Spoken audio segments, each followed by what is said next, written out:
Greetings. Welcome to Wake the Dead. Today, I am very delighted to bring to you our good friend of the show, Carrie Olaje. Welcome.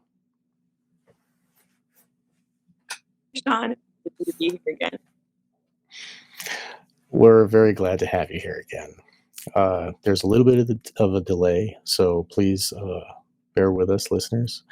But so today, there's no one better to talk to about this subject that I can think of, and no better speaker, in my opinion, on this subject than you. And we are very grateful to have you here again. Thank you, Sean. I am really happy to be here and to have this conversation. Like I've mentioned, I've been pretty excited about it, as excited as you can be to talk about dark shit like this, but mainly, excited to be included in the conversation, I guess, as a survivor. I've definitely learned a lot about, Kubrick and his layers he's put into his films, I guess, over the years and everything. And it's something that I felt was just awesome because you have so much insight with it and everything, and a lot of insight that I feel like is very similar and validating to my own experiences with the occult abuse, basically. So yeah, I'm happy to be included in the conversation. I'm honored as always to be here with you and your listeners. Wonderful. So you gave a little hint as to what the subject is today. You are a survivor of occult ritual abuse, and you have spoken on my show previously about how you were programmed for certain roles in the cult and to be used in rituals. And I wanted to show the listeners how much your life has been shown to them in the 1999 film Eyes Wide Shut by Stanley Kubrick. There's lots of, Kubrick is it's its own topic, and it's, his films, there's a lot to chew on. But this film in particular, it is showing something very specific.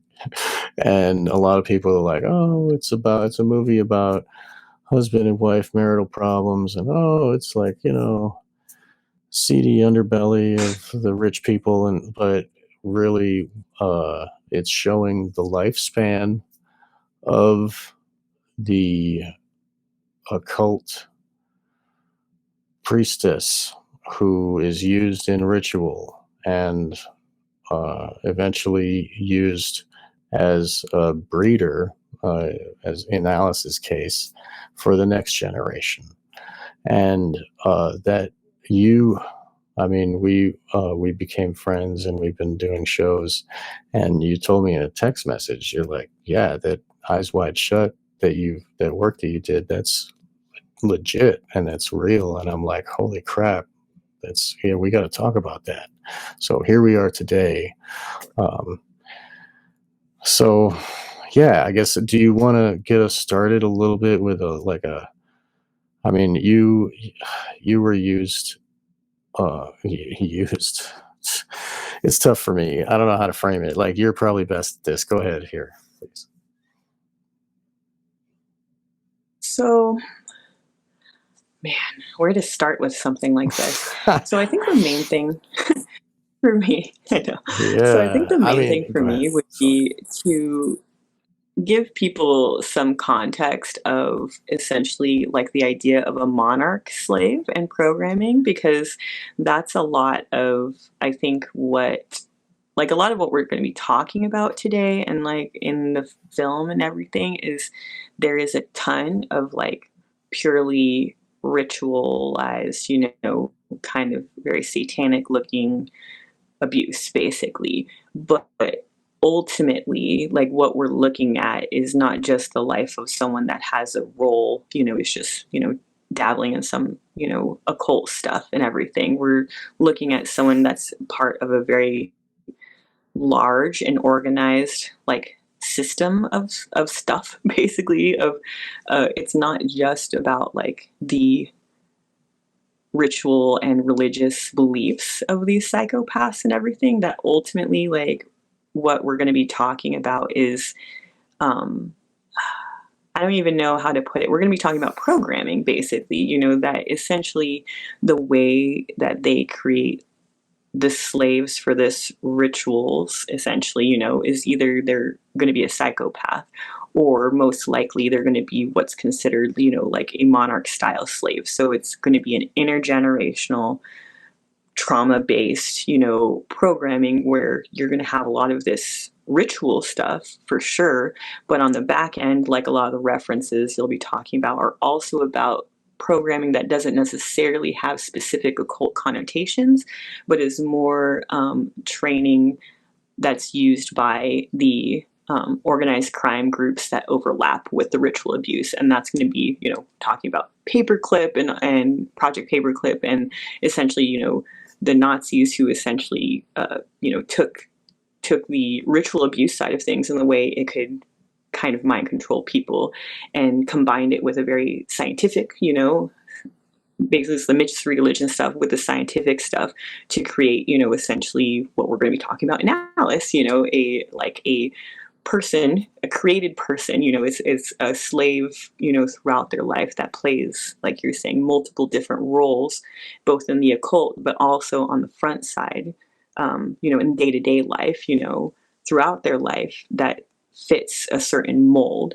But that essentially what these, what we're talking about, occult stuff as aside is trafficking victims, and a lot of, crossover with multiple groups, that use, including secular ones that use the same people with the same attributes, sex work and, the ritual abuse stuff. So dealing with the violence kind of side of things, basically.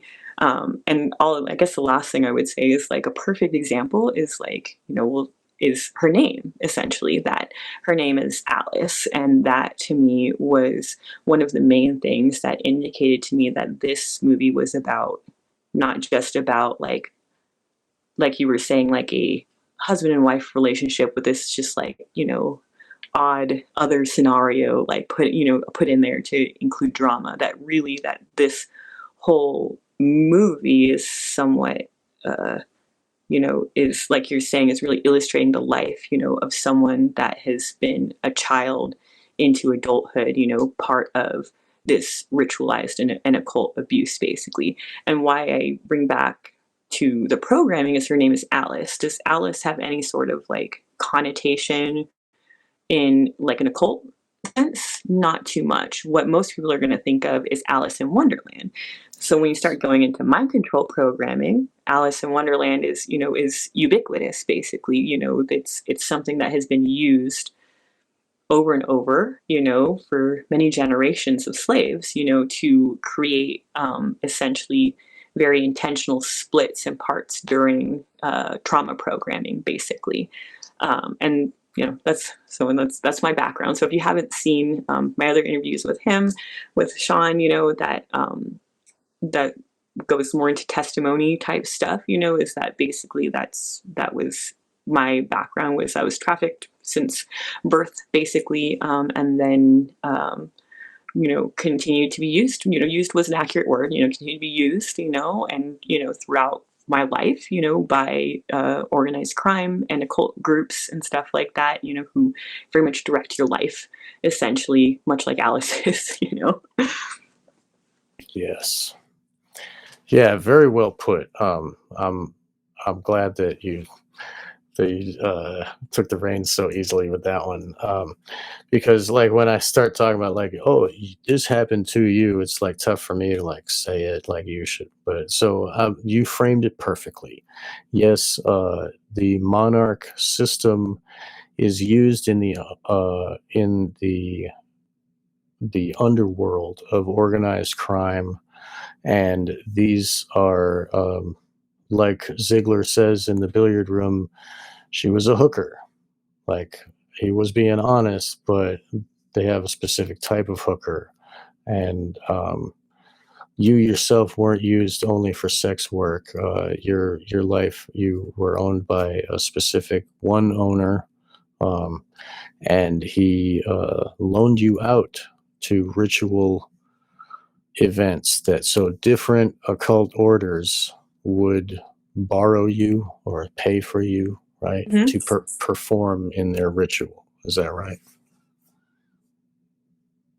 That's definitely accurate.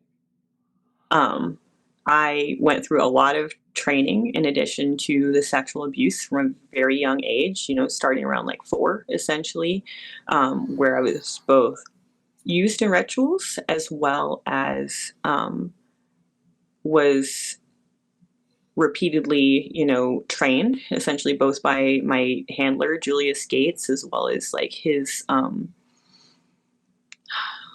one of his previous victims, or his, another slave that he had, was probably about 15 years older than me, that I called Mistress Diana.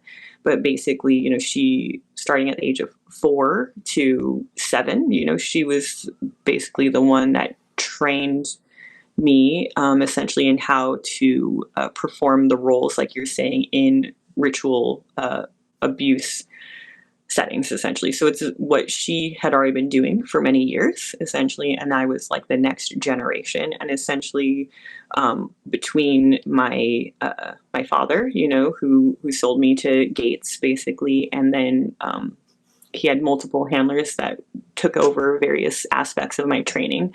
But for the most part, she was what I later became, in my, late teens and adulthood and stuff like that, where it's essentially training you to be, starting out in morgues and veterinary offices and stuff, like I was trained to essentially be an occult ritual butcher, basically. So the and part of that was because they, when we talk about the ritual stuff, a lot of it, the interest is that when you're dealing with psychopaths that do have these belief systems, they are very interested in creating what they consider like vessels or avatars, or, like representatives, that they feel like are attached to these like entities, whether that's demons, or in my case, it was a goddess or multiple goddesses that shared roughly the same archetype, basically, of kind of like the sacred consort. So that's a lot of what we'll be seeing, the sex ritual stuff, as well as the butchery side of things. So that's like, if there's a ritual, whether it's unfortunately, it was typically, a child or, an animal that was being sacrificed, essentially, that there was, there are people in the occult all over the country that have that job, that it's a very specialized skill set, you know what I mean? So it's understanding that, like, when you have it, basically, when understanding Monarch programming and slaves is understanding that, like, people once you're chosen at a young age, they're going to, give you a job based off of your particular strengths and skill sets, but also continue to like modify that job and training just depending on how like you essentially grow and evolve. And if you're in the position where you're able to endure a lot of training, then that puts you in a position where you're able to dissociate it and still live a quote unquote normal life. You know what I mean? Then you're going to end up more likely in a position like Alice, essentially, where it is, you're there to continue the cycle on, essentially to the next generation and everything. Right. So I think they were grooming Helena to be a ballerina. That's like all she wanted to watch, the Nutcracker, and here's a picture of her. She's wearing tutu and ballet slippers, and she's got white butterfly wings. She's staying up to And so I believe that that was the role they wanted for her. Mandy was used in modeling for, she was dating some fashion designer named Leon Vitali, who's actually played the guy with the gold mask at the ritual. So I think we see that here with Helena, and she's 7. So like it's really about, and that's when, and this film shows us that she's abducted at the end, like fully taken into a different, like Bill's safe little nest that Bill of his ignorance was, all of a sudden he's seen. They have to liberate her. But like at the end, she's holding up a Barbie doll that's the Nutcracker Barbie, you know. So like we can see that that's like they're putting her on that track, you know, where she's going to be some like rich ballerina chick. And they, if you know about pink ballets and that whole, there were scandals. I had a former guest on my show, Nix. She described that and told us about how children in ballets were brought from, you know, they would have a ballet show, and then the kids in the ballet would be pimped out at each of these cities, and they'd go to the next city and the next, and they were like rich politicians and stuff that were caught, you know. So that is a feasible, and we can see that this is, so I mean, it's like obviously what I'm trying to show here is to tie the reality of what you have seen and experienced and what you know to this that is revealed. Like do you see that Helena, there's a lot of times when she has like a dissociative face. I'll try to find some more pictures, but do you agree that Helena in this film seems to be a dissociative child? Yeah, yeah. I mean, I think there's so I remember a lot of the movie for some reason. We might have to have you pull up if you do have some stuff of Helena, because as far as like I remembering do. like her particular interactions or facial expressions, I don't know a whole lot. But one thing I would say for sure is that like this one image, this one still, pretty much, that's, how I understand it. It's the layers in Kubrick's film is like this one still, like, if you know what we're talking about, like, if you want to go back to that one, I just want to point out a Yeah, few I'll go things, back to that basically. one. Sure. Do you know Yeah. is that photo a yellow brick road? Oh, here, what? Let me see. I don't know. Are you talking about on the The wall one with framed? the one with with, or it was the previous photo you had with the Christmas tree in it? Here, 1 second. I'll find it right here. Yeah, it does kind of look like a yellow brick road. Okay. It looks like This it's is like what I was there's going to two say. trees on either That next side. one too, I have to talk about the art as well. Okay, yeah. So the art was done by Christiane Kubrick, Kubrick's wife. A lot of this art in all of the stuff in the apartment is done by Christiane. And Yeah, it's hard to tell from here. It does appear to me almost to look like a wall with a yellow brick road on the other side of it. So it would be interesting to know if that's the case, because that's part of what I was going to say is like this one image right here. It pretty much like, what we're talking about, what I see is what's her face in the black mother role, almost doing a hidden hand kind of thing, because she's got like a whatchamacallit in right. her. I was gonna say, and like when you know about occult abuse, like, and you understand Saturnalia, that's what the pine trees, the whole, Christmas has many, many dark occult tones to it. So having her seated next to, all this red, which is you'll see over and over again, is very symbolic, the victim in white, and then everything, a lot of red fabric is very common in ritual, stuff, basically. It's black, red, and that's almost what you're seeing there, is almost her in white. Like you said, she's got the butterfly wings and everything. And then it's like, almost looks like people in black robes, if you're sitting at the base of the Christmas tree, which if people aren't aware, like that was, a pagan sacrifice ritual, essentially, and that there's a lot of symbolism with pine trees, pineal, gland pine cones, basically. So, Right. fucking Hillary's Secret Service name was a fucking evergreen, like just to show that they like referencing this shit a lot. But I would also say with Nutcracker, that to me would be another like just smack in the face, to be like, if you look at the story itself of the Nutcracker, it's very similar to like Alice in Wonderland or a lot of dissociative programming scripts where you have a child that's being abducted or taken to like, a magical land, like the whole thing's like weird with like, it's like a adult being in love with a child, this child, and everything like that. So it's literally, like I was saying, there's just so much. It's like you can literally just look at this one photo and be like, well, like look at all this stuff. You know what I mean? Like the couch and the curtains could have been any other color. You know what I mean? But they're not. They're red. She could have been dressed in any other coat. You know what I mean? But she's not. She's wearing basically like a black fucking robe. You know what I mean? That is very reminiscent of like. Yeah. Wow, so you're right. I never thought of that. And she is and below he's the tree. Right. Sorry about the delay. I didn't. Yeah, she's like a gift.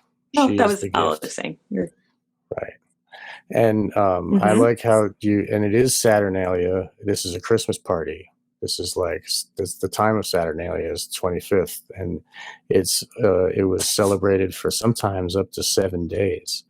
And those Saturnalia parties, they worship the goddess as well, and we can get into that at the party. She's related. With the photographs, he relates her to Ishtar, which is very similar to you. Was it Artemis or Diana? Who was it for you specifically?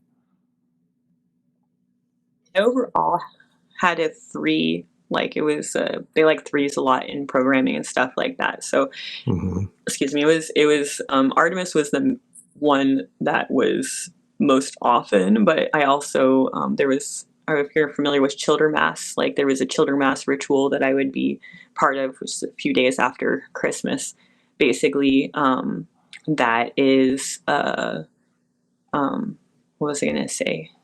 It's one of the celebrated. Was based more on Hecate, basically, and then Hecate, right. And then there was another attachment of Inanna. So basically, it was Inanna, Hecate, and Artemis. But were like they're, a lot of survivors say that they were like demonized during rituals where they attach, like demon, or they convince you that they're attaching a demon or Lucifer, or whatever. You know what I mean? During the dissociation stuff and everything. And for me, based off of all of my programming, it was the same process, but it was the idea that you were, creating, out of this traumatized child, like a vessel to hold, this, there you go, perfect, this goddess type energy, this current, essentially. And almost like they're creating with these monarch slaves, like I call them almost like occult batteries, is how they see it, is that they are going through this process to create a person that can be used in trance, to do different things. Right, exactly. So, so she can be charged up with this energy, and they use her at the rituals, and then they can probably by having sex with. Exactly. Right. If they fornicate with her, it's as if they are fornicating with that goddess, and that makes them a god, right? So they're kind of sucky. Wow. Yeah. Okay. And that was my main like regular occult trafficking gig that I had in Tucson when I lived there, from probably about it was like around 8 when it started until I was about 16. So about 8 years. I was with my dad's boss. Essentially, it was like a long-term trafficking gig where throughout the year they would use me in rituals, essentially where I would most often perform, the sacrifice of an animal on an altar, and then it would be like a blood orgy thing where the people, the people that were, had the privilege to, and not every spectator, but there was usually like 1, 2, 3, sometimes, people that like would then, they would then rape me essentially. And then that is that was the divine consort side of like this attachment stuff, is like you're saying, they saw that I had been, attached, empowered, whatever, to this stuff from a very young age, around 2 was my first ritual basically in Washington, DC. But that that they feel like you're saying, like that they're or with them, because it was a regular thing for multiple years, it's like that was part of what they were paying Gates for, was to feel like they almost had like and I say they because it's Madden and his it was his girlfriend Judy at the time, but almost felt like they were like, because they were big in their local coven, like that they were having like a relationship with a goddess through me, through a pedophilic relationship with me. They felt like, that there was some like you were saying, I would be used in the rituals, then I was also just trafficked to them, where they felt like they had a relationship, essentially with like the goddess. And we were dealing with like narcissists and psychopaths. It's like all they care about is feeling like they've got like access to more power, or can transgress more, you know what I mean? If they're dominating a goddess, it makes them feel even better, that kind of bullshit, so. What egos. It's so insane to me, but okay. So that's what they were doing in the ritual space later on in the film, right? Here, I'll find a picture. So like here, this one. This here, these women in the black robes, they were trained to be there in park mode and wait for the next like signal. Okay, now we stand. Kind of like how they do in Catholic Church, like stand, kneel, sit, take, like whatever. They got a thurible too, where they blowing smoke on everything, and like that whole it's very Catholic the way these rituals, or at least this one in this film. With something like that, it's probably something that's also getting people high, though, if they're right. doing something like that, Yes, that is a big deal. Yeah, that the resins, like so frankincense and cannabis resin were used in the thurible, and that this fumigation is, you're right. So it not only consecrates the space, it also adds to the psychotropic effects of the ritual itself. Is it puts the mind in a different space. So I'm glad that you brought that up. So the guy is walking backwards, like he's going left-hand path around, and he's giving these women. So they're all being charged with whatever spirit they're programmed to have, right, at this moment. Or more likely, because those are all adults, more likely to tap into us. Like we're dealing with parts, right. Parts within them, trauma parts, dissociative parts that have already been created in them, that most right. likely those parts have already been, so for me, if I was going to a ritual, like the part that would be triggered, would already be the part that knew what was expected of us. You know what I mean? It's like someone like you're seeing there, if they're an adult, they've probably been in at least a couple dozen, like things like that prior to, especially if you're looking at something like this, which is very high end. Like, so this is like where I constantly have to like reiterate to people, like, I think sometimes people see this scene in Eyes Wide Shut, and this is very much my experience. I saw a lot of this, in part because Gates was considered a pretty high up handler and stuff like that, in the occult circles and stuff. So we were used, for,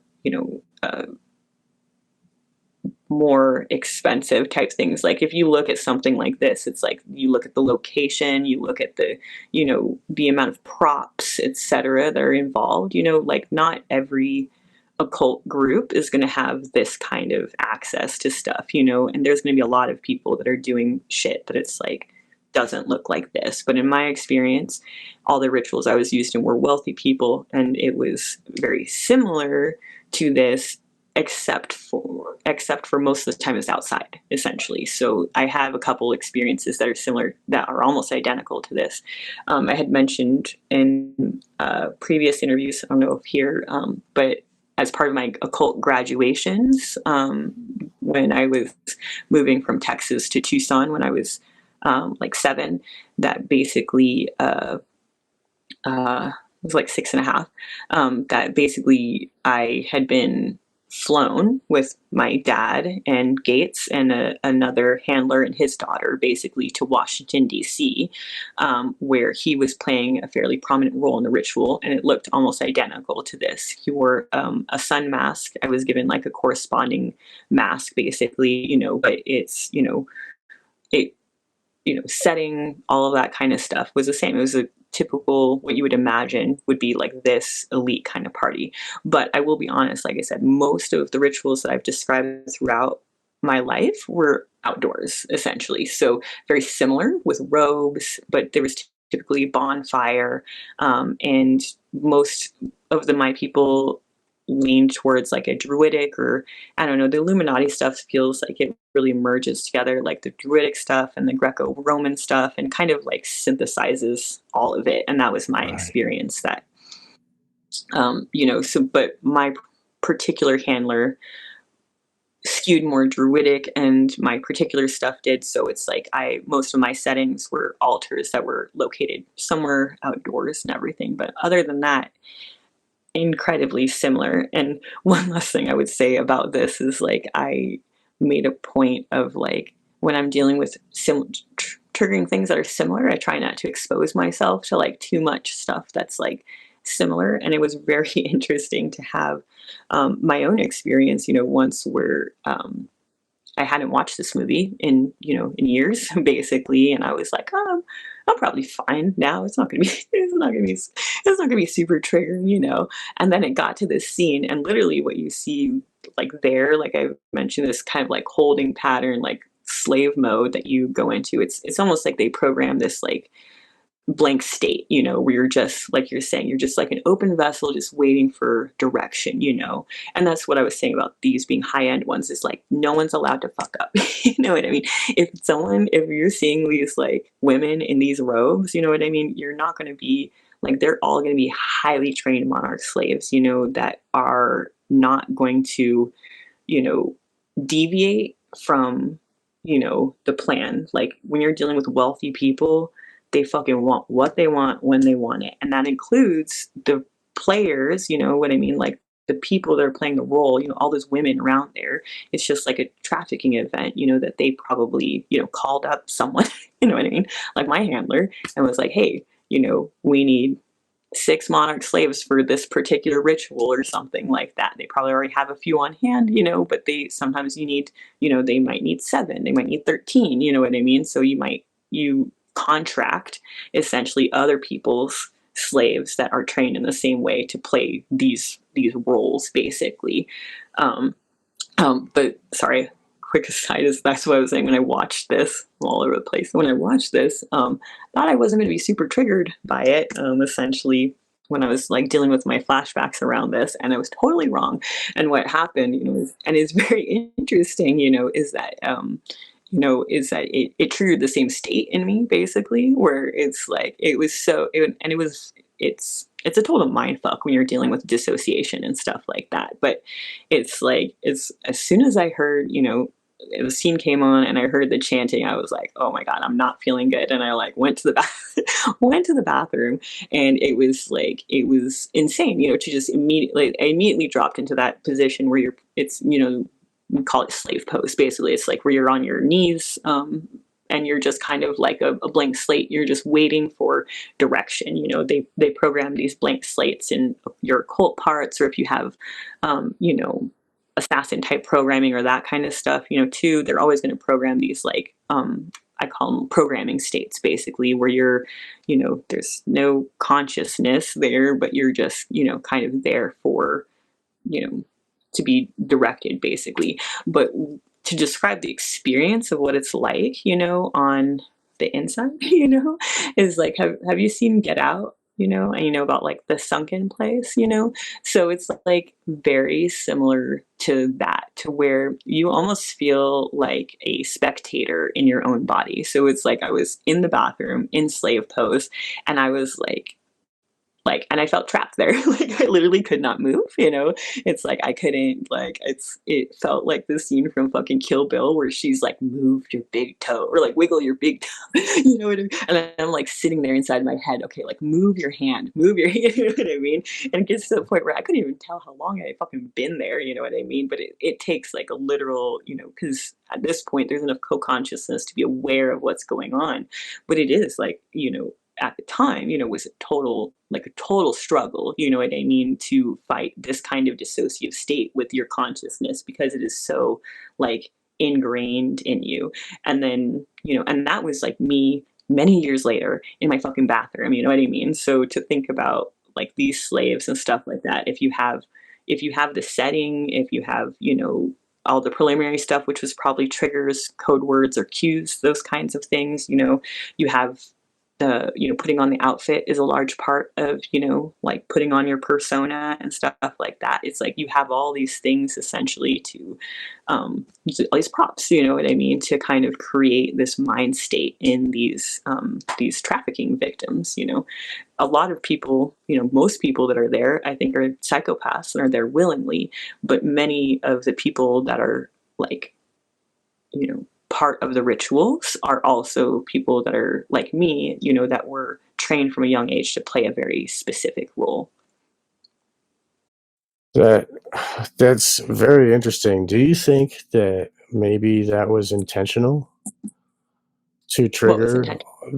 The movie was made to trigger people like you to do that? No. I never thought of this before, but I mean, could it be that this movie was actually triggers the people, and that's why it's such a reveal? Do you think that this was by accident triggering, or do you think it was intentional? So, and I both. What's that? So I would say both. So what I would say is that I think that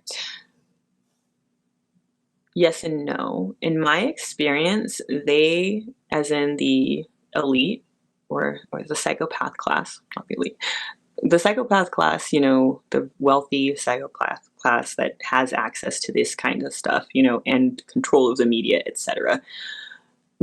I do think there's a certain level where they do revelation of method stuff. But in this particular instance, I don't tend to think it's the case, because you're kind of almost like giving a slave too much context, basically. Like, you know, like it's too real, essentially, for what Hollywood typically puts out, you know what I mean? And so if it's going to trigger, it's almost like going to have, I think, the opposite effect that psychopaths typically are intend. You know, if they want you to trigger, it's more that you're kept in a state of fear and adrenaline, but they don't want you to give you something that's so on the nose that it's going to give you, you know, answers to questions that you're asking, basically. And that's just my personal opinion and gut feeling, you know, based off of this movie. But why I'm saying both is because we all know that like it came out after his death, and that it was like, you know, possibly doctored, you know, wasn't there like a certain amount that was like taken out of the movie and everything like that? That the 20 minutes, something like people say it's like 22 or 24 minutes are missing. But I have discovered a way of checking that this movie is actually complete. The way that, if anybody has seen my Fidelio experiment, where I play the film synchronized with itself at exactly 1 hour intervals. And when you do that, it lines up completely. It's way more than the Wizard of Oz, the thing like that, the Pink Floyd Wizard of Oz, how they do that. Like, it's way more tight than that. Kubrick built it on purpose. And I believe that proves to us that nothing was cut. Because, oh, he dropped out again. Shit. Okay, that's fine. We'll wait. Still recording. 56 minutes. Okay. You're back again. Can you hear me? Oh, 1 second. Yeah, you're back. Okay, I don't know what happened that time. Wasn't all me. right. All right. Well, that's good. So anyway, I'll start again. So let's see, 57 minutes. Okay. So I have heard that rumor as well, and I know that I guess it could be possible. But I've found with my Fidelio experiment and by running the film synchronized with itself in 1 hour intervals, it totally lines up. And if it was cut, then it wouldn't line up properly. And I think that is a key that Kubrick gave us to prove to us that it is a complete film.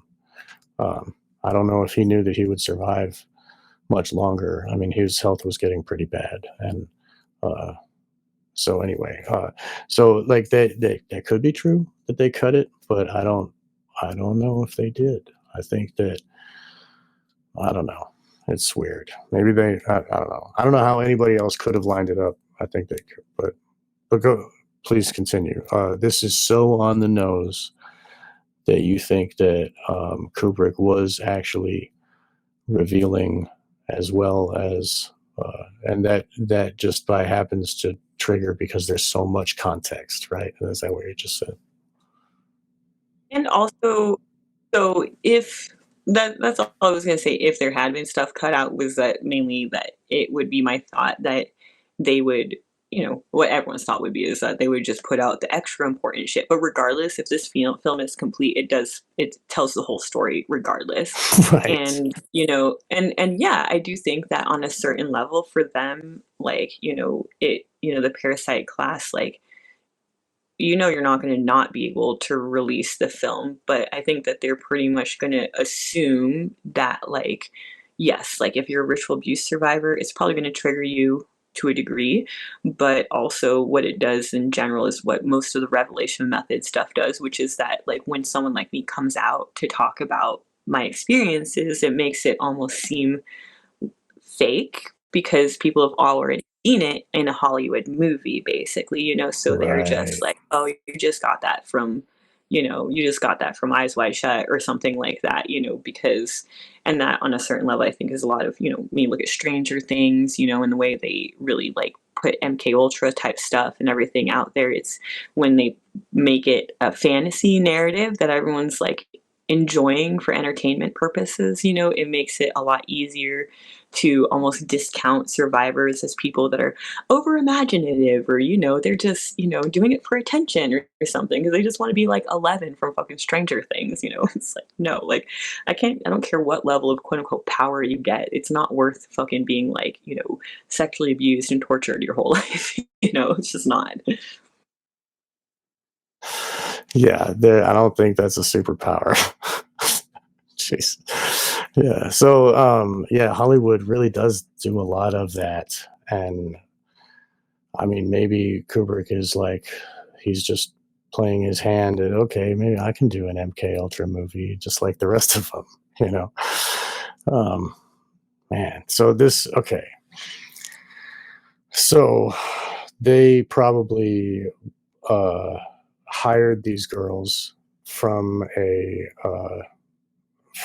stable that loans out ritual hookers, right? That's basically what you see here, right? And I also validate, that all of my own training was for the most part done by women, women in black robes, and so it's typically, we do have male handlers, but what you do tend to see is kind of like you're seeing there, there's typically a lot of like, perpetration, repeat of the cycle, where it's like my my first, second, empowerment rituals and stuff like that. It's like, yeah, there were women in black robes, and that's like, and they trauma bond you to the youngest one in the group. Basically, that was Mistress Diana, for me to essentially continue to be the, continued trainer or handler for the, sex work and the ritual stuff later.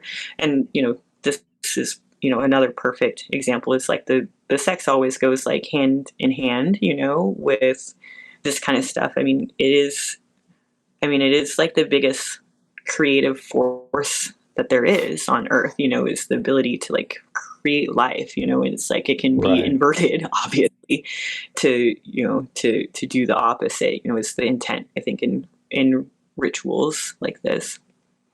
Right. So, okay.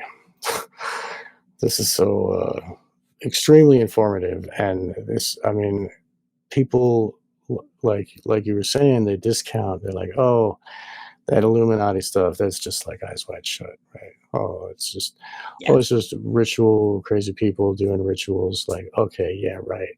But really, it is an underworld that makes money.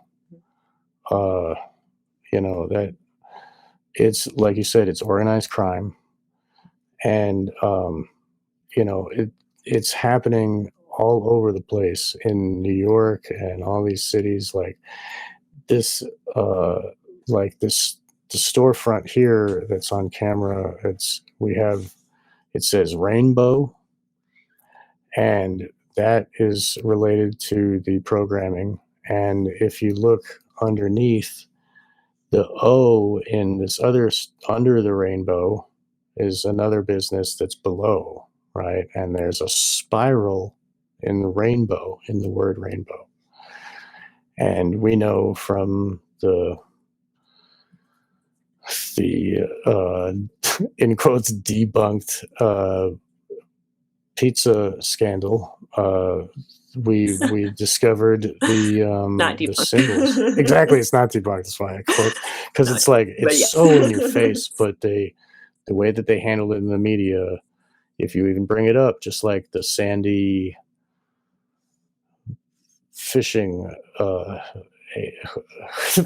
which both of those have like overwhelming evidence that that essentially, that was a created town. It was mostly military intelligence assets that had been brought in to populate it, so it was a big, like most rituals for, a lot of times if they're training events stuff, it's like, it is because they like, almost like they're doing a mass media to create this like big spectacle that will create these like emotions and mental changes.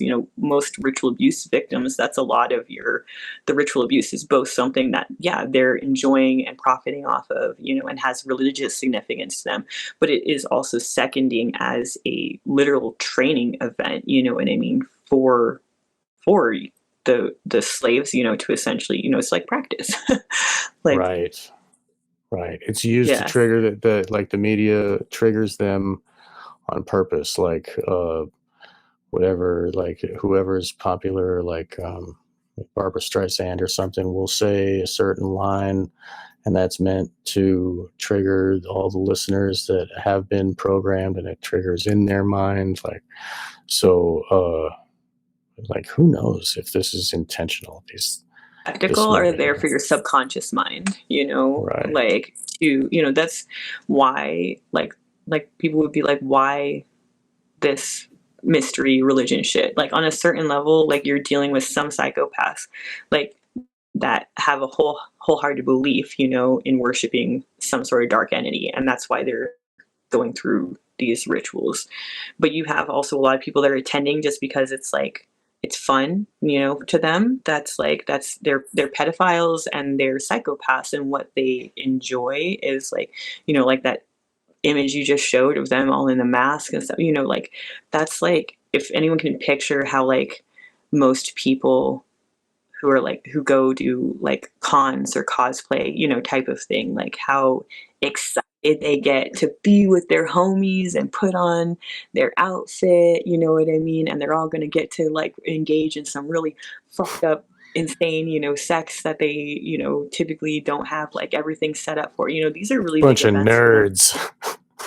Yeah, like nerdy addict, you know, type shit, basically, for sure. And which is why I constantly come back to the thought that this is more like, this is not revelation of method from the psychopath class, but is more like possibly something that you know Kubrick was exposed to, that was trying to expose, you know. And it's just, to me, it's just, everything is so on the nose, like really, I don't know if you listened to my last episode, but he's one of my abusers, you know what I mean? Like, so he, yeah, I don't know if I mentioned that, but it was, I don't mind talking about it because it feels very relevant here.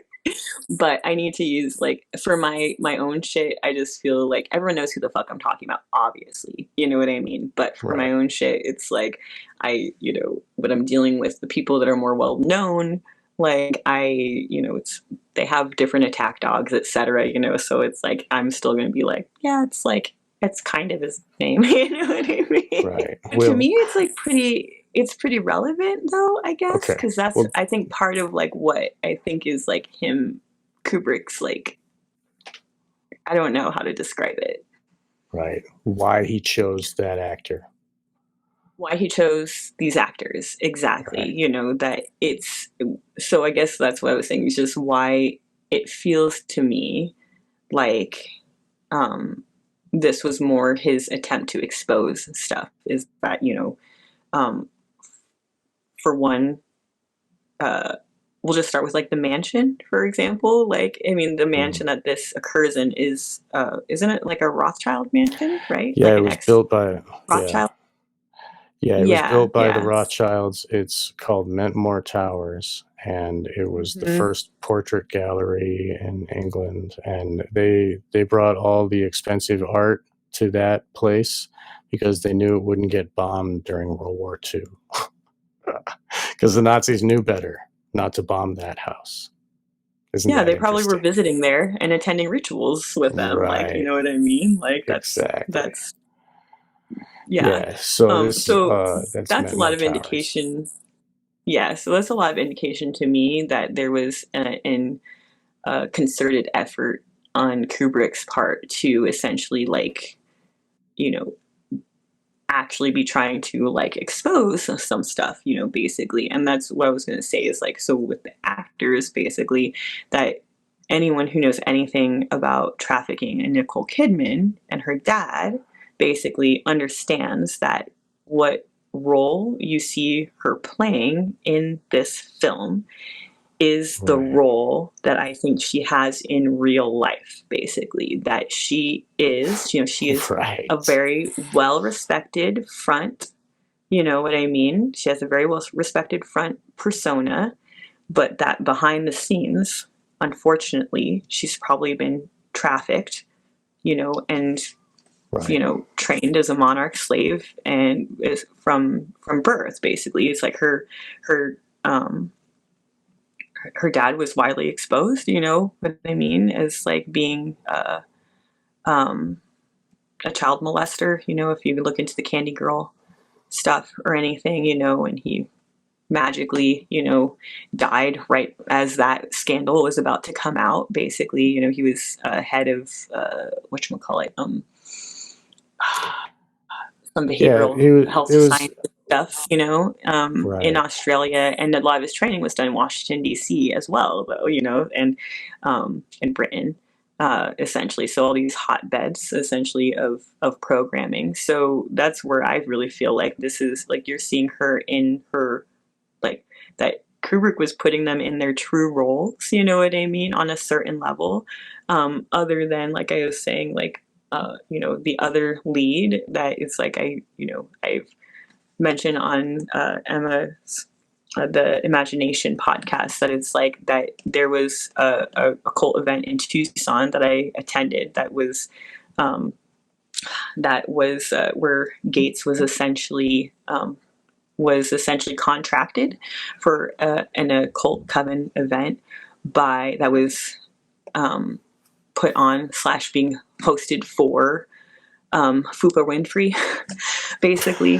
And, what an evil person she is! Holy crap! Yeah. Like I would refer people to that episode, like for the gist. I don't talk about her a whole lot, you know. She's scary. I bet she's got scary lawyers.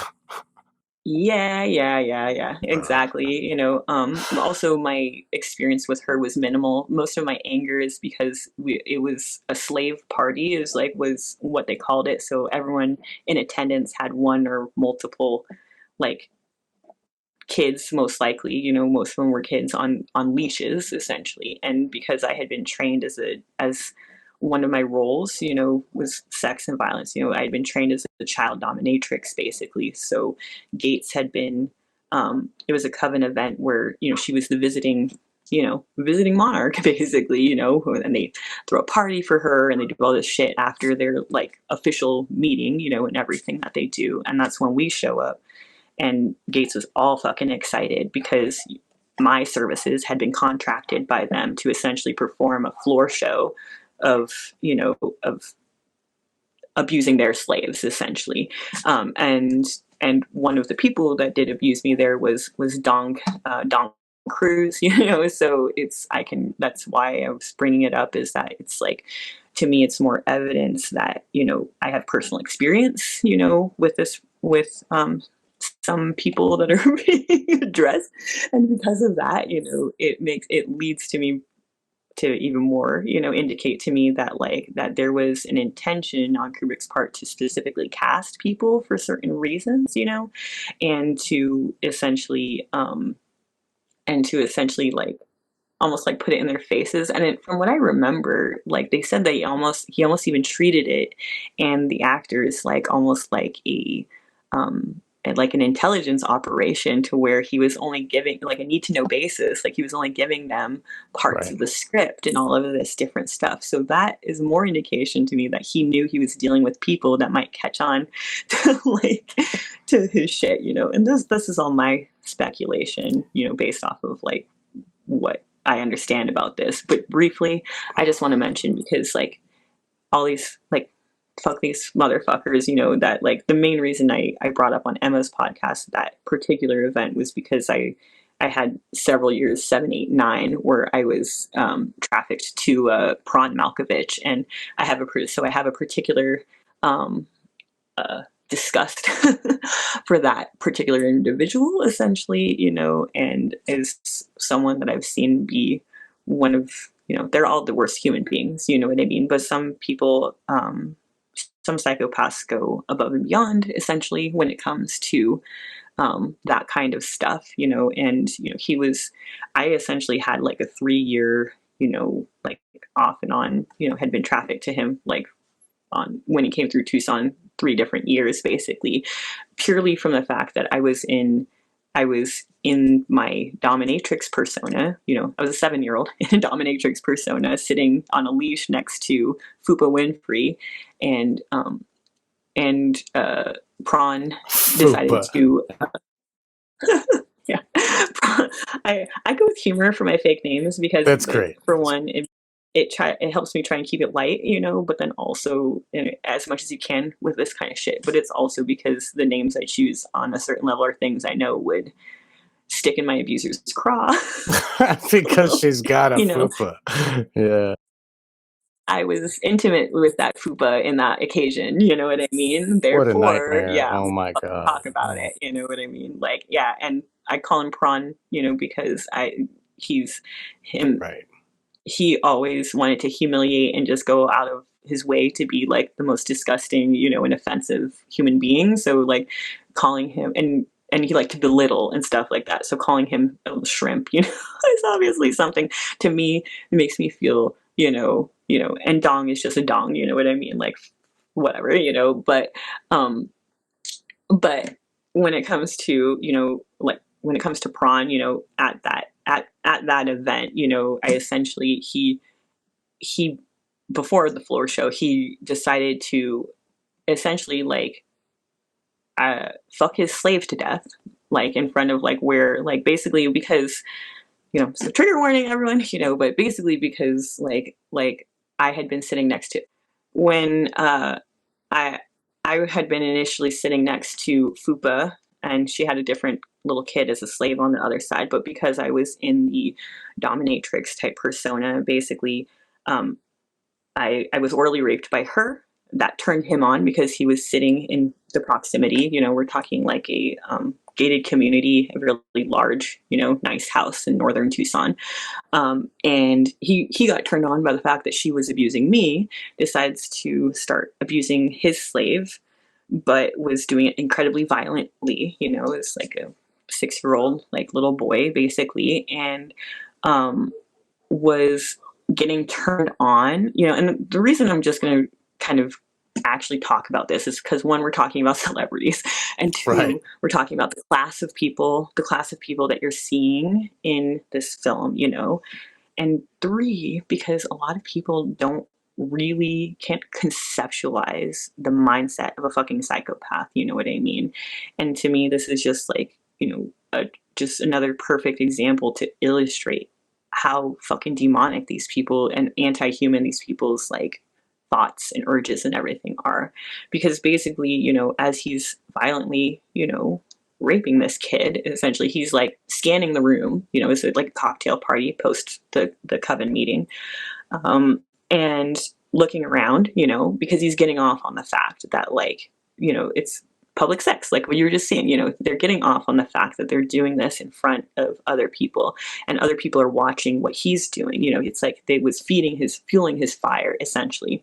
So he's scanning the room, and what ended up happening was that like he's seeing, the other psychopaths enjoying it, being, egging him on, enjoying it, cheering, basically enjoying the whole thing. And essentially all the slaves, are obviously like averting their eyes, and trying your hardest not to fucking be there and be like witnessing what the fuck you're witnessing, most likely dissociating or something. Me, I was sitting next to the armchair, like the throne, next to Fupa. And essentially, I was in a persona that was meant to be a dominatrix, is meant to be very hard and unbreakable. So I was looking, like just kind of staring off into space, but still looking, in the same way that all the other psychopaths were. I was the only slave that wasn't averting my eyes. So when Prawn Malkovich, like, made eye contact with me, he saw that as a challenge, essentially, and then kind of fueled a little obsession that he had for a couple years where he, felt like he had to break me, essentially, because I was not behaving as a proper slave should. But it's stupid because I was literally in a persona. If he wanted that persona, the meek whatever, it's like they could have talked to my handler and they could have switched me into that persona, you know what I mean? But what he wanted was someone that didn't want to be bullied, that like really was, a psychopathic mentality. And that's what he wanted to try and break. And eventually after the couple years, a couple times that I had seen him, essentially it ended up fucking with my programming, basically, to where I discontinued seeing him because it was messing up with my internal. They want you to play all these very specific roles with very specific parts, so having a part come out that's not supposed to be, the victim, but that was constantly put in that position, it's like it kind of almost started destabilizing a lot of stuff in my own system. And I didn't see him anymore because my handler Gates was afraid that he was going to break his favorite toy, so Wow. that was, that was that. But I kind of wanted to share that, I guess, for, like I said, multiple reasons, because to me it's just more evidence in my own understanding of this movie that that it's not the typical revelation of method that comes out of the Hollywood machine, that there's a lot more truth, to it, like you've said a lot. Right. This is so my brain, like, I mean, I've watched this movie like so many like 1,000 times maybe. And it's just this one conversation is just like so many things are just going nuts in my head. Like, oh, this makes so much sense, and it all fits perfectly. Like everything, like she's got, she's has dreams of this naval officer. Like the military would That's her access these sex kitten people. persona. Exactly right. Yeah. Mm-hmm. Even when Yeah. you see the way she acts, she's acting very cat-like. You know what I mean? In that whole scene, and like so, and like that's what I would say is like she's because she has these different parts inside her. Her main front part is to be a loyal and loving. You're very normal with like a wealthier upper middle class life. Typically, if you're in this position as a monarch slave, if you have some sort of position in the hierarchy, like I guess we'll probably talk about later, like there's the freedom train woman, the hooker, that he refers to as, that gets disposed of essentially. But you also have, so they were programmed from the beginning, but essentially had, because of whatever attributes, or something that they had, they were determined that they were expendable, so they're like at this level essentially. But then you have people like Alice who went through all of that stuff but essentially is at the point where the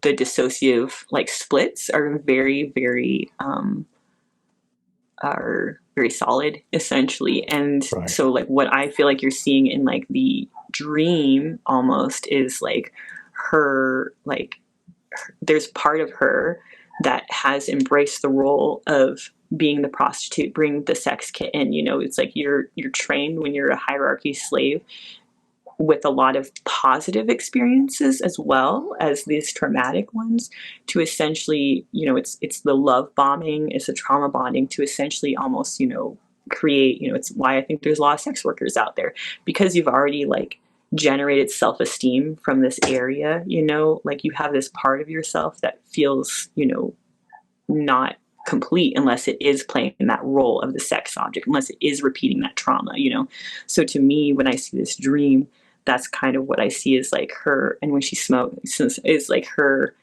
a different alter coming out basically to where it's the part of her that is not happy with being the mom, having this picture perfect life and everything, this part of her that embraced the role of the sex worker and feeling empowered essentially by, leaning into the role the cult gave her basically, and those parts, because they don't have context of all the rest of your experience, that is their sense of self-esteem. So that's why it would come out in dreams, in this example, to where it's like, it's even she might not understand, why this is like so important to her, but it's because there's part of herself that has been created and is now being unfulfilled essentially because, and that's what another perfect scene, to show is that like all it takes is like the right person approaching her the right way to essentially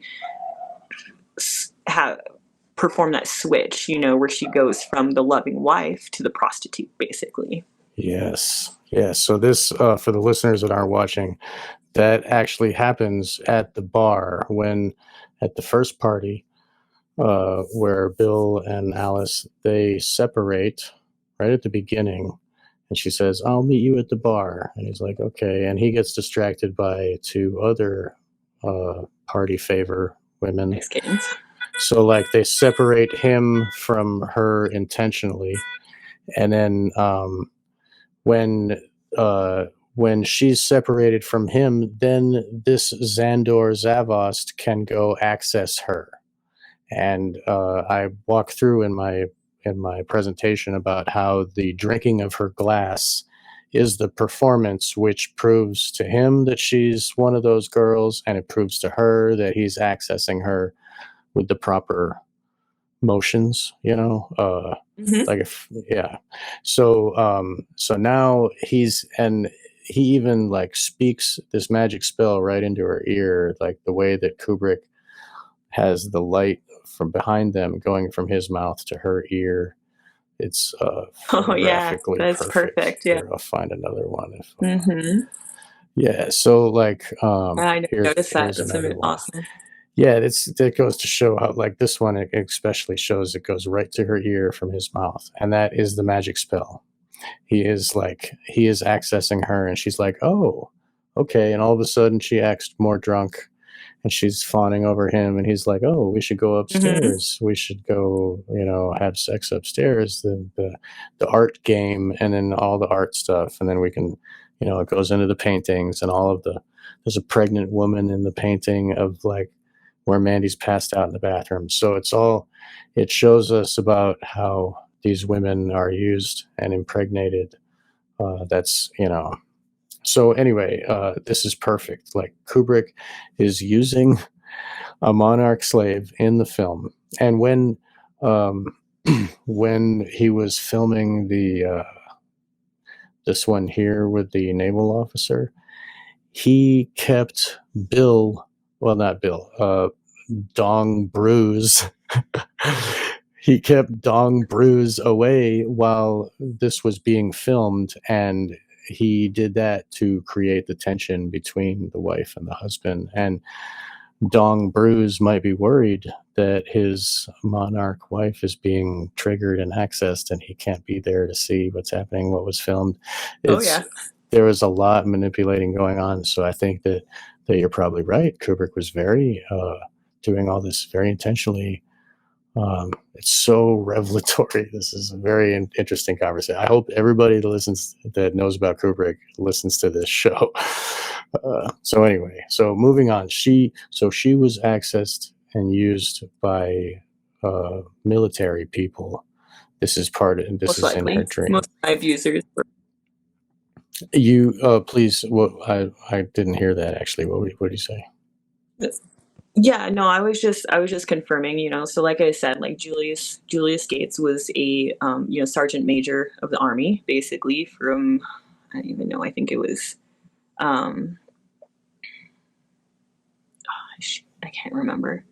I think it was like 88 to 90, I'm pretty sure, somewhere in there, but right around the time I was born. He was sergeant major of the army, so that's basically the top position in the army, essentially. But from my experience as well, it's like a lot of my programming happened at Davis Monthan Air Force Base, for example, so that's an Air Force base, and many, many, many survivors of ritualized abuse and monarch style, like mind control programming and stuff, have, in my experience, a lot of experience with the military, all the branches, especially naval intelligence. Naval intelligence is one of the ones that gets mentioned a lot, being very involved essentially in the, recruiting and programming, and then eventual utilization of, these slaves. Right. So that's more revelation of how these, and we know from your earlier shows with Wake the Dead that you were used in blackmail of these individuals that are in the military, right? That you like, you can see here, these guys were these Asian gentlemen at the Rainbow Room. Here's another picture. There's a room under the rainbow, and you said before about the Alice in Wonderland, and the other one that's important to know about is Wizard of Oz, and the term over the rainbow, like that is that's specific to this type of programming. To go over the rainbow is where the abuse is so bad that the soul has to pop out of the body to endure the pain and survive its consciousness. So what happens under the rainbow is what they're doing to that body that the soul had to jump out of, right? So here we have the Rainbow Room, and it's a glass room where these gentlemen were trapped inside. And sure, the glass was there for the cameras to film and see, and it shows the people trapped inside that we can see you, it shows them, it puts them mentally. These door locks are put on the outside of the door. This is meant to trap people inside. It's a scenario that probably happened many times. Like you're saying, it's built and engineered for this specific purpose, essentially, like you're saying. Yes, precisely. So all of those naval officers or army guy, they were they engaged in harmful attacks on your body, and this was all filmed. Am I right? This part of it is the blackmail and the documentation, right? Yes, yeah. Some of my earlier memories of trafficking, is being gang raped by military guys, and it was filmed, and a lot of times they still kept on, similar clothing and stuff like that, like to where it's like, there's like a obvious indication in the, child pornography that's being made that, these are military people. But like you're saying, it's also because, like, essentially, in my experience, like if I was looking at like that gang rape, it's like you've produced a film out of it. You've produced the blackmailing of four people, essentially. You know what I mean? Like it's a multi-purpose event, right, essentially. And then, like I said, for the slave themselves, like for me as a victim, it was literally, just it's like they put you through these things repeatedly because that is what's creating the fracturing in your mind and the dissociative splits to where they can, then, have you be amnesiac about the abuse you're going through in your day-to-day life, but then also to, once you have these dissociative splits, you can literally train them to have very specific roles, essentially. And that's probably what you would be seeing here, is this is a child prostitute, trained alter, is that she's and like we said, symbolically, you're gonna have like it's always the red, you know what I mean? It's the red curtains and stuff like that. There's a lot of indication, right, that it's that these are all the same world almost, you know what I mean, that you're dealing with. It's like this consistency of the visual stuff that like but that essentially, like, that's one thing I mentioned before about the rainbow room itself. Like, that is, in my experience, an actual reference, like you said, to trauma programming and stuff like that. It comes up a lot, color programming is very common in ritual abuse, because a lot of times if you're dealing with a monarch slave, they're not going to have just one system. They essentially have, they've gone through so much trauma, and because they want these very firm amnesiac barriers, the abusers, they will essentially, create multiple systems that are isolated to specific brain states, essentially, and they'll a lot of times code them with colors, basically. So it's very common, that's one of the things that's very validating for, in my experience, certain survivors, is like you can look into color programming and see that a lot of times, certain colors have a similar context throughout, like, everyone's system, basically, and like red, like I said, obviously is the most common one that's always going to be associated with sex, basically. So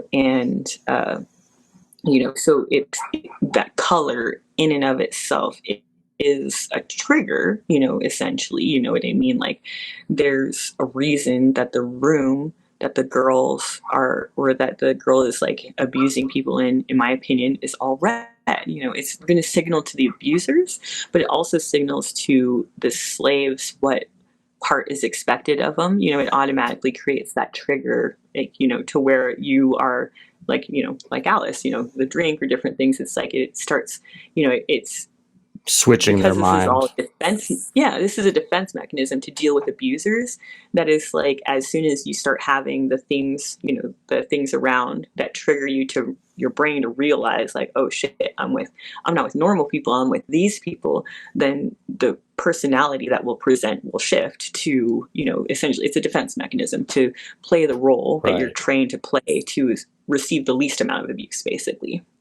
So that you don't get beat up and like raped to death like the poor kid what happened to Dong. Essentially that's what I constantly come back to, is like someone like Alice here is like someone like me, like where a lot of the trauma that's perpetrated early on is it's reinforced over and over again that like there are throwaway slaves, and there are, but you're special because you're not a throwaway slave. You have some sort of value to them because you're performing a role to them.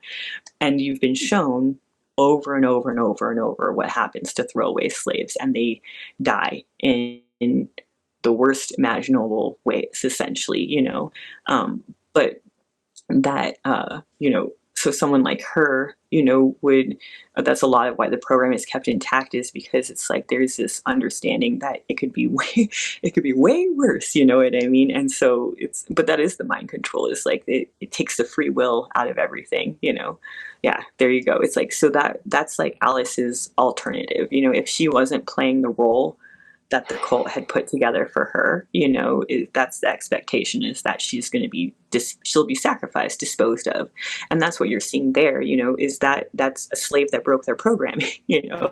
She saved someone she wasn't supposed to, you know what I mean? She deviated from her very specific little role she was supposed to have in the ritual, essentially, and because of that, it's once the slaves programming is breaking down, they consider them, expendable and everything. That's a lot of why I've said many times why I've been vocal about what I've went through, essentially, is because I know that they are going to fuck with, a victim of this, regardless of whether or not they're talking about it, basically. As long as, if they know that you're dealing with it, then that's when they're going to fuck with you, hopefully, before you tell anyone, essentially. So It's like when you see, when you see that, that's pretty much, that's that, it's like he said, it's like she was just a hooker, and that's how they view, any of their, slaves. Like she might have already been on the quote unquote freedom train, which is essentially that, like, this understanding that the slaves have an expiration date at 30, so that that's just going to be the way, regardless of whether or not they fuck up their program or not.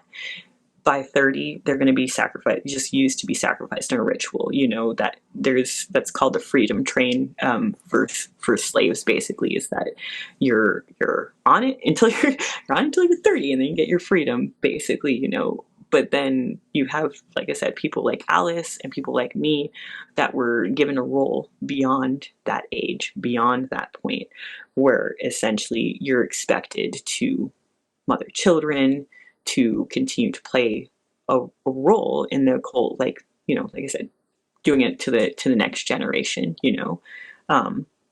and she seems incredibly dissociative to me, is like one thing I would say. She's always seems like she's just like off in her own, in her own world, you know what I mean? Like, and it's true. It's like she's probably constantly in an argument in her head, because she's dealing with a lot of shit, so a lot of it, maybe she doesn't even understand. That's something where I have a hard time knowing how,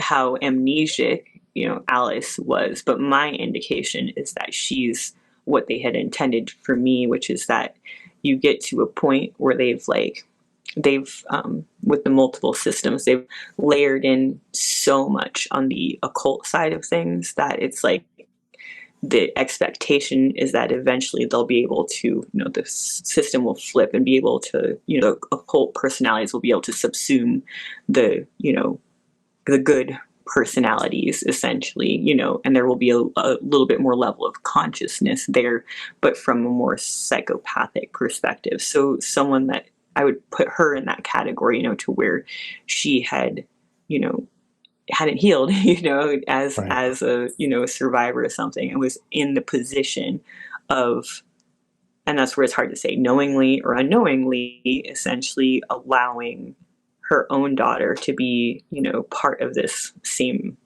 system, essentially. There was like one photo, I don't know if you could pull it up, but it was like her talking to her daughter, to Helena, and had like red curtains in the background. Of course they're red. Yeah, they had upside down stars on them too. Oh, do they really? Yeah. I knew that they... Let me find it. She's actually grooming her hair here. This here? Yeah. Oh my God, that's so funny because she's like grooming. Yeah. So I don't know what the other image is, but when you had pulled this up the first time, I was like, I have to mention the panda. Like if you know, right. And if you the photo of the panda on the wall, that is a super common like pedophilia term, basically, because it's like the panda eyes. It's like an indication of the heavy bags that a kid will go through. That's especially like in my experience, like throwaway kids. Kids that are just used until they're used up. It's not kids like me where there was always like the purpose to the abuse, and they only took the physical damage, especially to a certain place, because like these women, I was intended to have, I wasn't supposed to be marked up. I wasn't supposed I had a certain, I was supposed to have a respectable role as an adult in society to provide the front cover, for all the occult stuff going on in behind the scenes. That's what they want. They don't want people like with their like burnout and stuff like that. It's part of how they provide their cover, essentially, is being able to like create, I didn't even realize she has red hair too, but yeah, being able to create parts that look like a good mom, a good Christian, like all this different stuff. It seemed totally normal because that makes it even less believable to society. Like I was getting straight A's growing up. It's like, oh, that's not an abused kid. I lived in a white picket fence house practically. You know what I mean? It's like it wasn't. In my experience, like if you're looking at like pedophiles that are paying a lot of money for stuff, they're not a lot of times, like in my experiences, like it was like they have a demand for specialty sex workers of all ages, and that's basically like what's happening. This ending part with her is like so very sad and very telling, for sure. The dolls are insanely big in programming for obvious reasons, but it's very early. So I would say it's like the earliest like child programming when it comes to like the prostitution and stuff, is going to be because you're a little girl, a lot of times is dolls and doll houses and stuff will be very common to have, like for the almost like the internal stable of different sex workers, sex worker altars basically are seen as different dolls with different outfits, you know what I mean? And all living in a dollhouse. That's insanely common, or, them symbolically like putting dolls in boxes or stuff like that, and then having you internalize that imagery. So like all very common in survivors that have gone through this kind of stuff. So this, this image right here is, and it almost even shows like the different altars, you know what I mean? Like in their own little boxes, you know what I mean? Like it's like, especially the one below, the one that's below Marilyn Monroe. There's Marilyn Monroe in the red dress up on the right, and that's a monarch slave. Right. Everybody should like, she's the most famous monarch slave, and it says Marilyn right on the front, and then it says underneath, "Gentlemen prefer blondes." That's the film where she sings about diamonds are a girl's best friend, and she like falls in love with a guy. She's big in programming. Yeah, totally programmed. The diamond symbology is basically like the presidential model. People like, so it would be like someone like me, but the next tier up, basically. So like serving people, like I was serving fairly, wealthy people, but not monarchy, not presidents, that kind of stuff. So, there's like just different dong levels to brews. the slave. Mm-hmm. Yeah, sorry, I didn't mean to interrupt. But I mean, it's just silly. I want to say it's the Dong Brews is a silly name, but yeah. So like, to me, it's so like apparent though too, because she has all the ballerina symbolism, and that's literally the one she's holding up is the ballerina. And it's interesting too, because I was in ballet and gymnastics and stuff like that around that age too, when I was also going through the bulk of this occult abuse training. So on the front side, I was in gymnastics, I was in ballet, it was like, and I think a lot of that too is because they're, they gear your front to your talents, you know what I mean? So they're going to try and like figure out what you're good at essentially. And then they are going to encourage that and foster it, but in towards their overall design for your life and towards their overall how they're going to be able to decide to profit over you the most.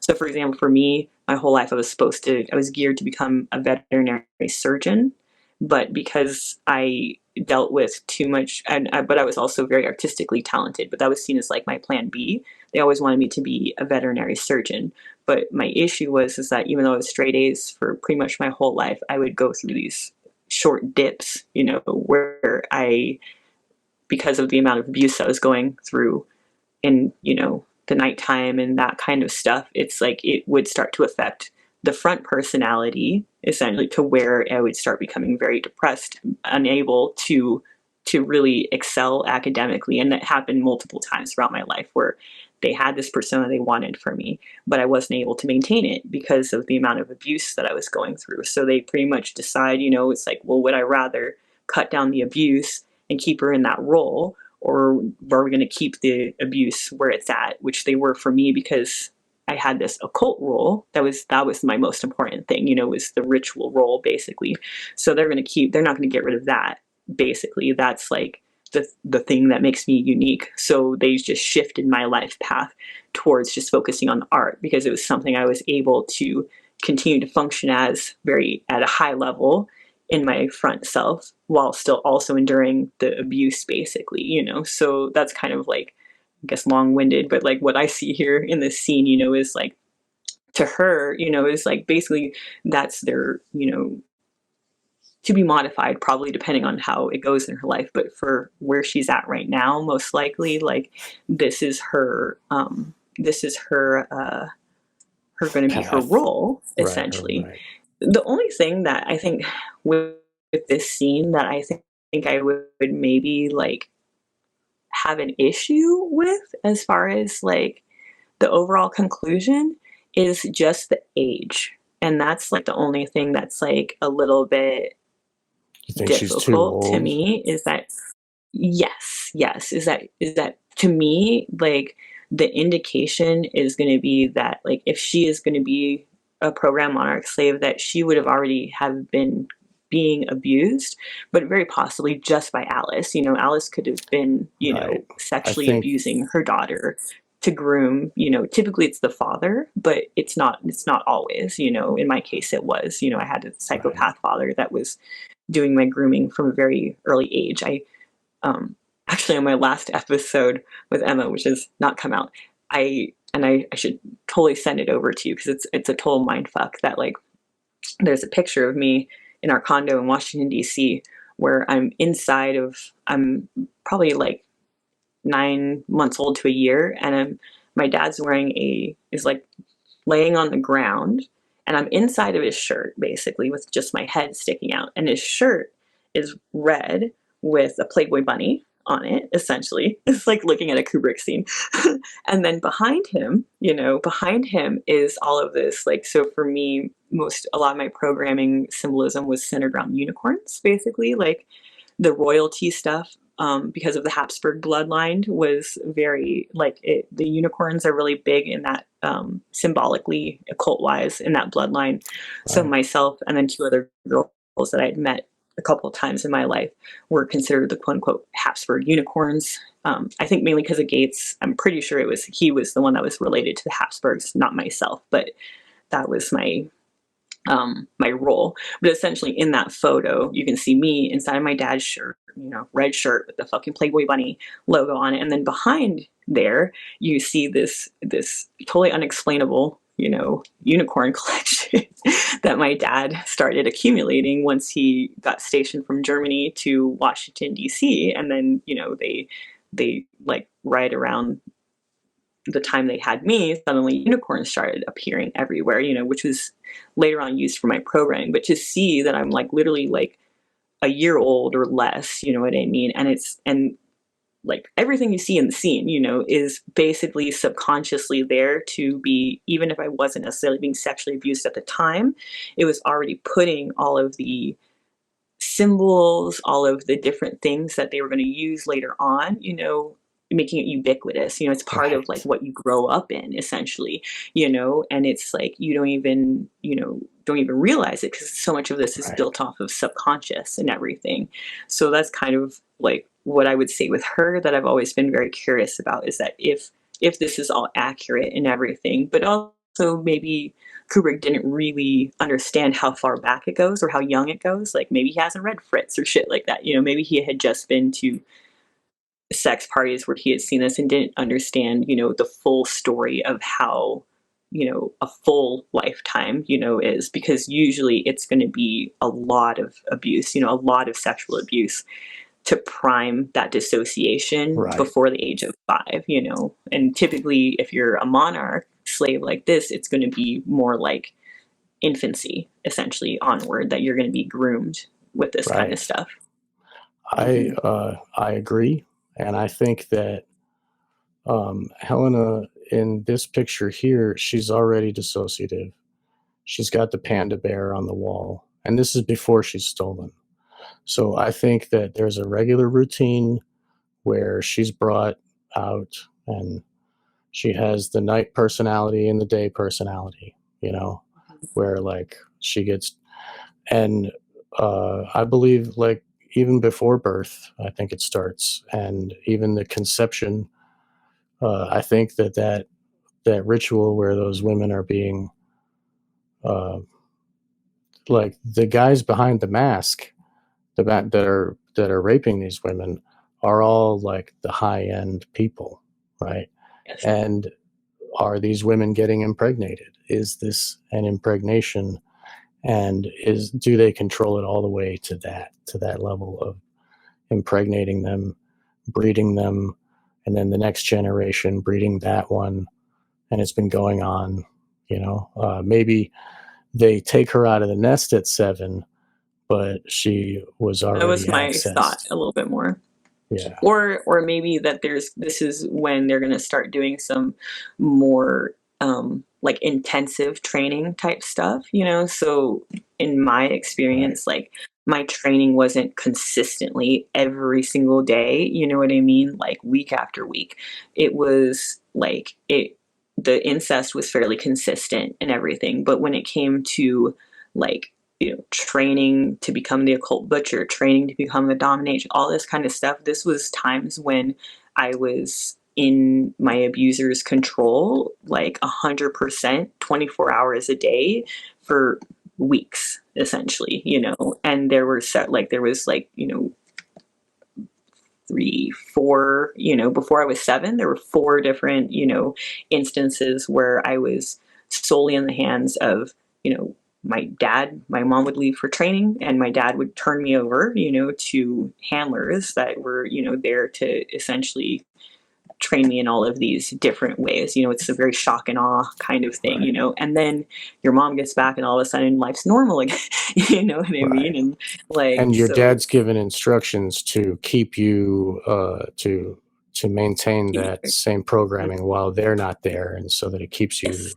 Right. So he was seen as like, not my main handler. Like that was like Gates considered himself my main handler and owner, but my dad was essentially still allowed to abuse me, essentially, in certain ways, because it reinforced programming. Like you're saying, it reinforces the triggers and stuff like that, both just to keep me in a state that's dissociative, essentially, and fearful throughout my life.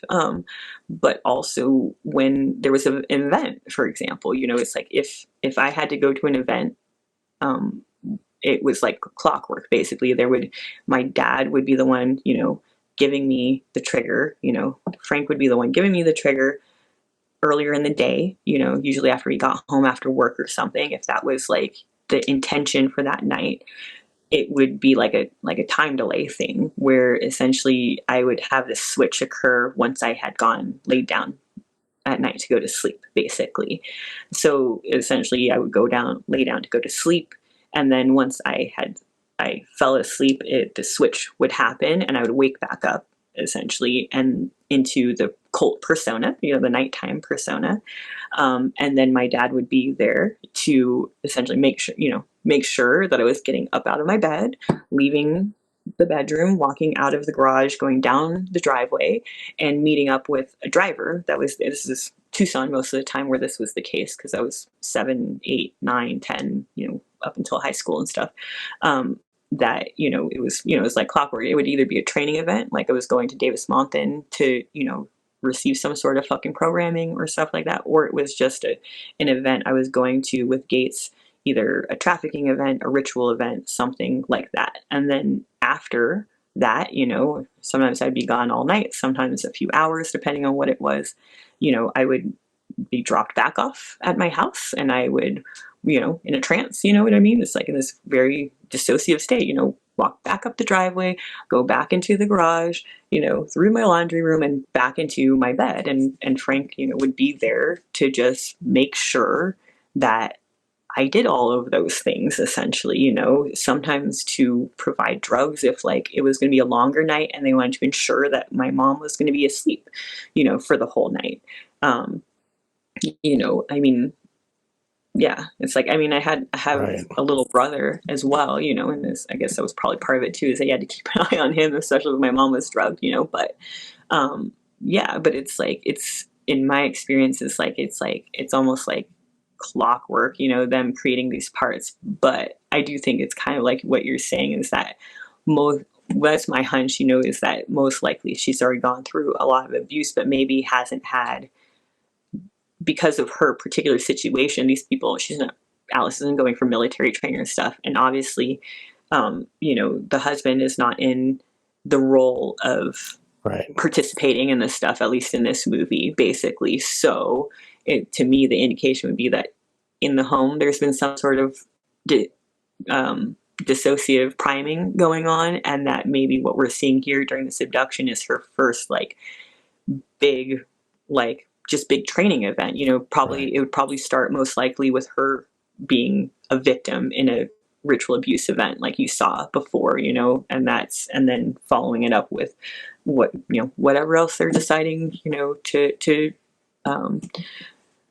train her for, maybe blackmail or stuff. I think that's part of why, like you've mentioned before, it almost showing the different stages. It's like almost each character shows the different stages of a monarch's life, from her to Alice, the hierarchy slave with like a more of a black mother type role, to the other slave, who's the freedom trained, but then the girl in the rainbow room we talked about, that's pretty much like, the mid, the in-between, you know what I mean? Like in between Helena and, Alice, or the freedom trained girl, you would have this girl. Most likely, I would think this girl's a freedom trained girl because she's, not being used to service, well, who knows? I guess I don't really know. It could be being used to service like wealthier people or something like that, so who knows? She could be hierarchy or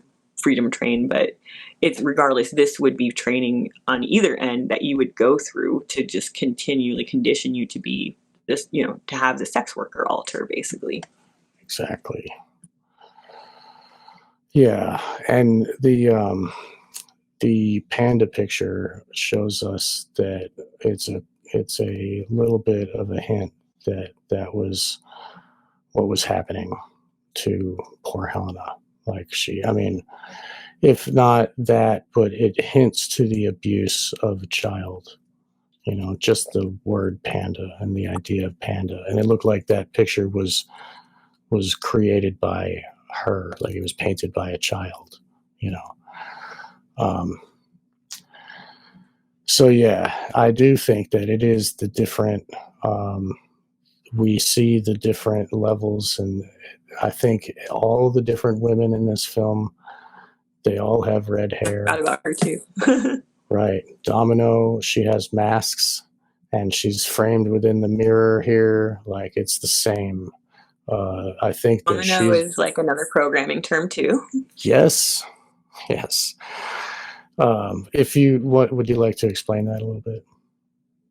What the programming term for domino? No, I don't have like a whole lot, but a lot of times it's just like, so there's going to be a lot of like using encoding in this. You got a big cat right there. There's yes, so the cat is in the toy store. That the lion, and also the lion with the beast and the Whore of Babylon. That whole thing is a cat beast.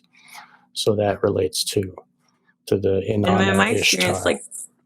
And in my experience, like when you're dealing with hierarchy slaves, they're more often associated with the big cats than they are with the like a kitten essentially. And it's because a lot of times the reason you're a hierarchy slave is because you're in the role of being violent, of being forced to perpetrate, basically. Oh, you know what I mean?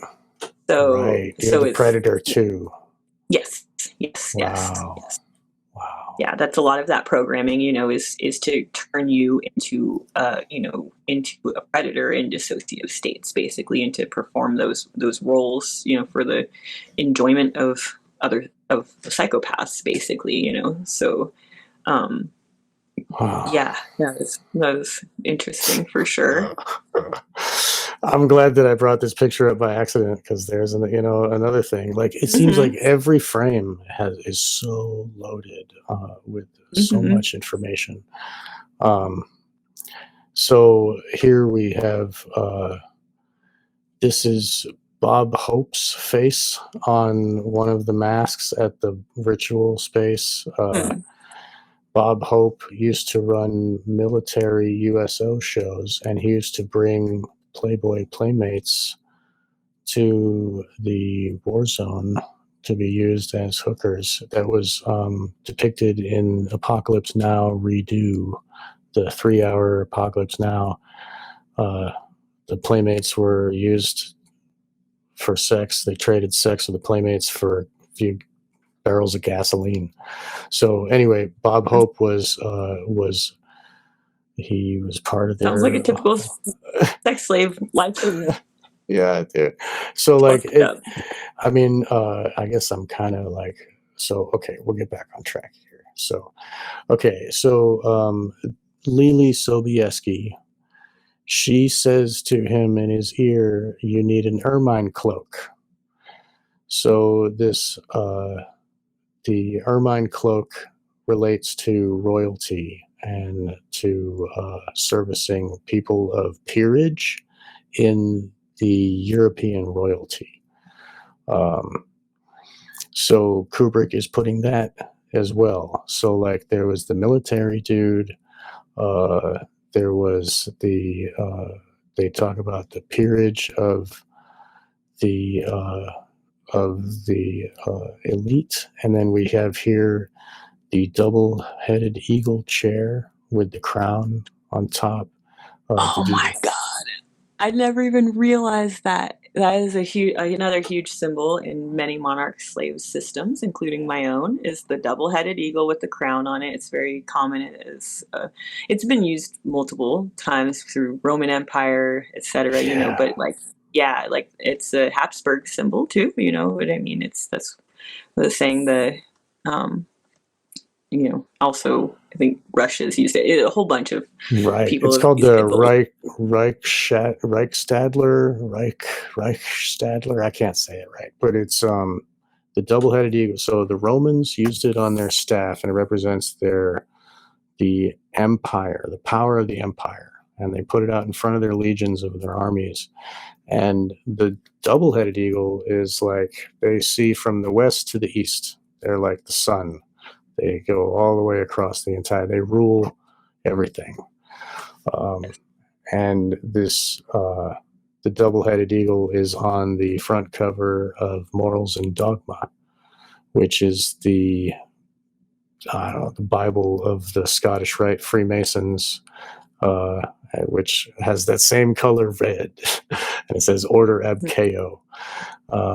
So, and it also in the Scottish Rite, it relates to the Knight Kadash degree, where the supreme, I think it's black and white eagle, Knight Kadash degree. There's some like long term, but Freemason people can look it up and see. So this is, it's not only Freemasonic, it's also royalty and it's empirical power. And it was, you saw this in your growing up. Tell us, how did you see this in your life, this eagle? Like the unicorn, is like they craft specific parts in the system, essentially, So, and that was a part of, a part of it for me, like that symbolized essentially like the dark occult rule over my mind, body, system, etc. You know what I mean? It was like seen as they're called interject altars, or like perpetrator allied altars, basically, where, through the programming they've created parts that see themselves as a version of your abuser, or something like that, basically. And in programming terms, those are usually the parts that are the most, traumatized and deluded and the least connected with your actual soul and identity, et cetera, et cetera. They're very much convinced that they have like a different role, of being, part of royalty, being part of like an occult hierarchy that matters way more than anything else in the world, basically, because it's a lot of indoctrination you're going through as a monarch slave. So for me, it was, it was hand in hand with the Habsburg bloodline stuff and the stuff that was about being a royalty or a hierarchy slave, essentially. Like that was it was an indication of two things. It was an indication of one, that was my role, essentially, that I was part of the hierarchy. I had responsibilities to perform throughout my life for, to continue that whole the whole Luciferian Illuminati agenda, basically, and that's part of where I had mentioned before the hunter tracker training. So the NWO stuff, the reason I was chosen to have a role post their apocalypse and all that kind of stuff was because I had this occult role and I had this,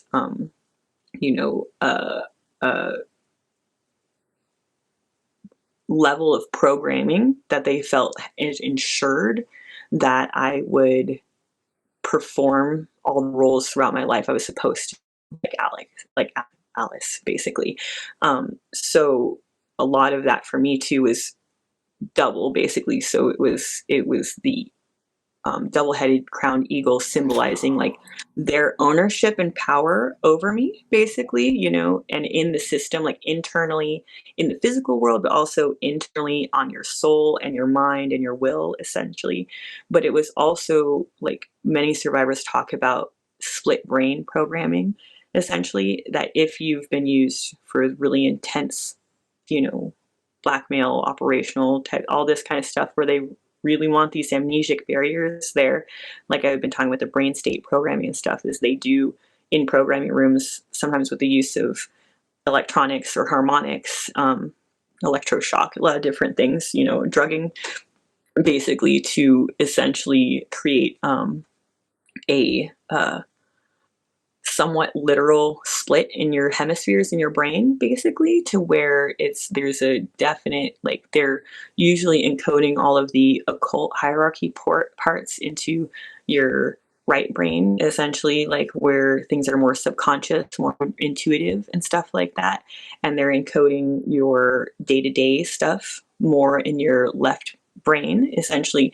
But what that does too is it creates parts that literally have a difficulty like understanding each other, seeing eye to eye. And they do a lot of things, like I said, with these harmonics, with different stuff to create this like almost like a literal, many people say it's impossible to multitask, but if you're a dissociative, you can literally be like thinking about two completely different things at at the same time, be doing two different things at the same time. It's very much like your right hand and left hand are not communicating. Like one thing can be doing one thing can be doing another thing, that and that's a lot of how they enforce the programming. But so to me, it goes hand in hand, that both it's a symbol and seal of their ownership over you as a slave, but it's also a symbolic representation of the splitting of the mind that has occurred, essentially, that goes a long way to essentially, keeping all of the structures, all of the amnesic barriers, everything intact, basically, throughout your life as a slave, if you don't deal with your shit. Wow. That makes so much sense. Oh my God. And what they do to like everybody else, they separate our hemispheres. They make us like not have unity between our minds. So interesting. And both of those heads of those birds are like kept under one crown. Yes. Under the crown. That's the symbolism. Exactly. It's the symbolism of the, this higher authority, and then, basically it's like below it. And then obviously the heads are looking opposite directions always, they're not, Wow. and also coming back to that one is typically the eagle beholding implements, you know what I mean, that are very symbolic, in the system, basically, so sometimes it's like a staff, or that it's like the eagle's literally physically holding things, so typically that eagle symbol, depending on how it's depicted or who it's depicted by, will have lots of different other meanings attached. Lots of different, yeah, exactly. Yeah. There's a lot of different layers in it, so the eagle holding, a staff it represents different forms of power, for example, right. Like this guy in the chair is holding his wand, like it's that huge staff is not only like just a staff, like he can, if someone is genuflecting, he can go and attack them with that staff. You know what I mean? Like it's also a phallic implement. He can beat somebody with that thing.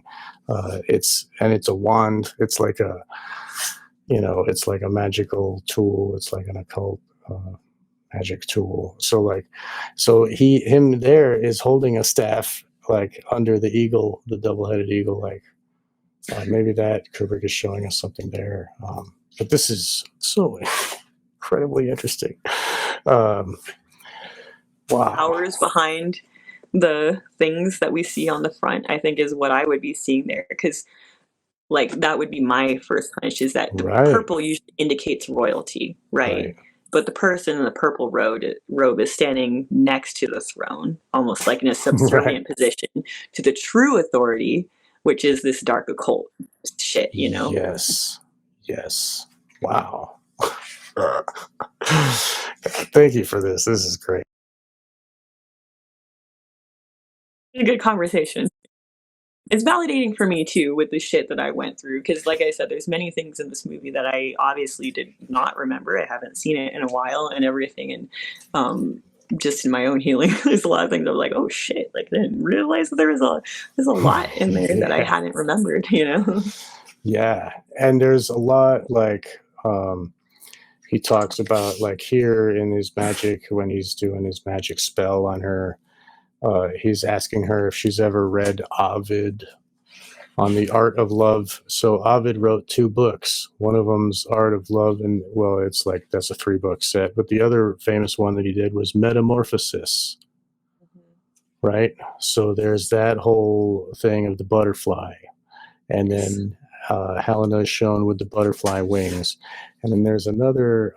Let's see if I can bring it up, where there's a statue that it's Psyche, the it's a statue of Psyche kissing Eros.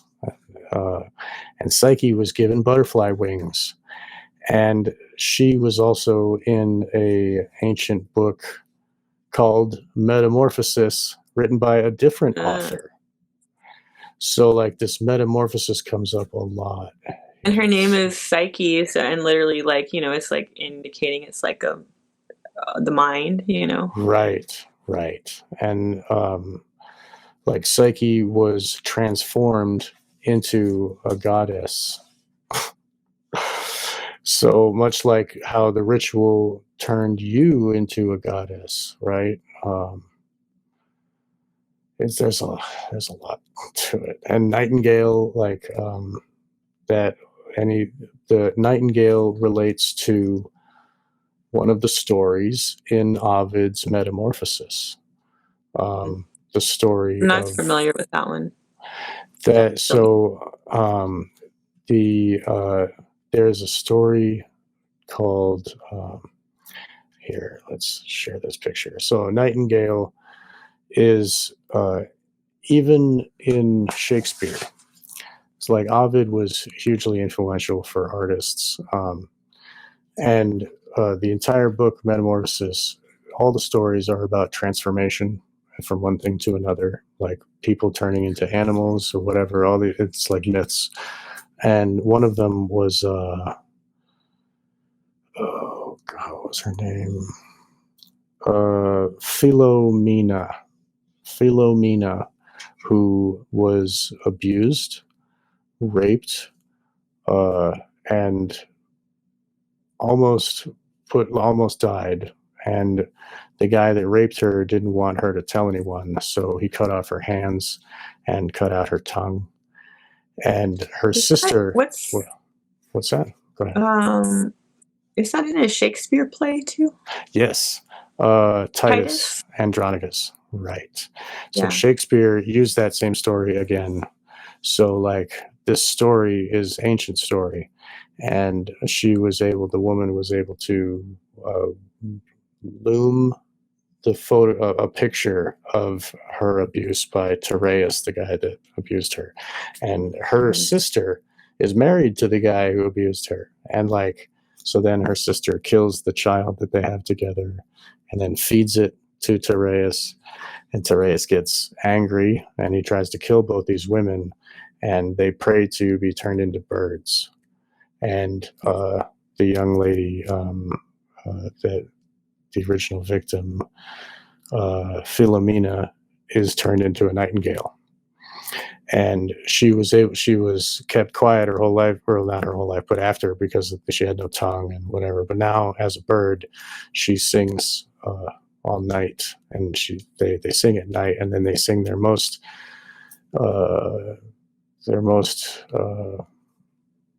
energetic song, I guess, right before the dawn.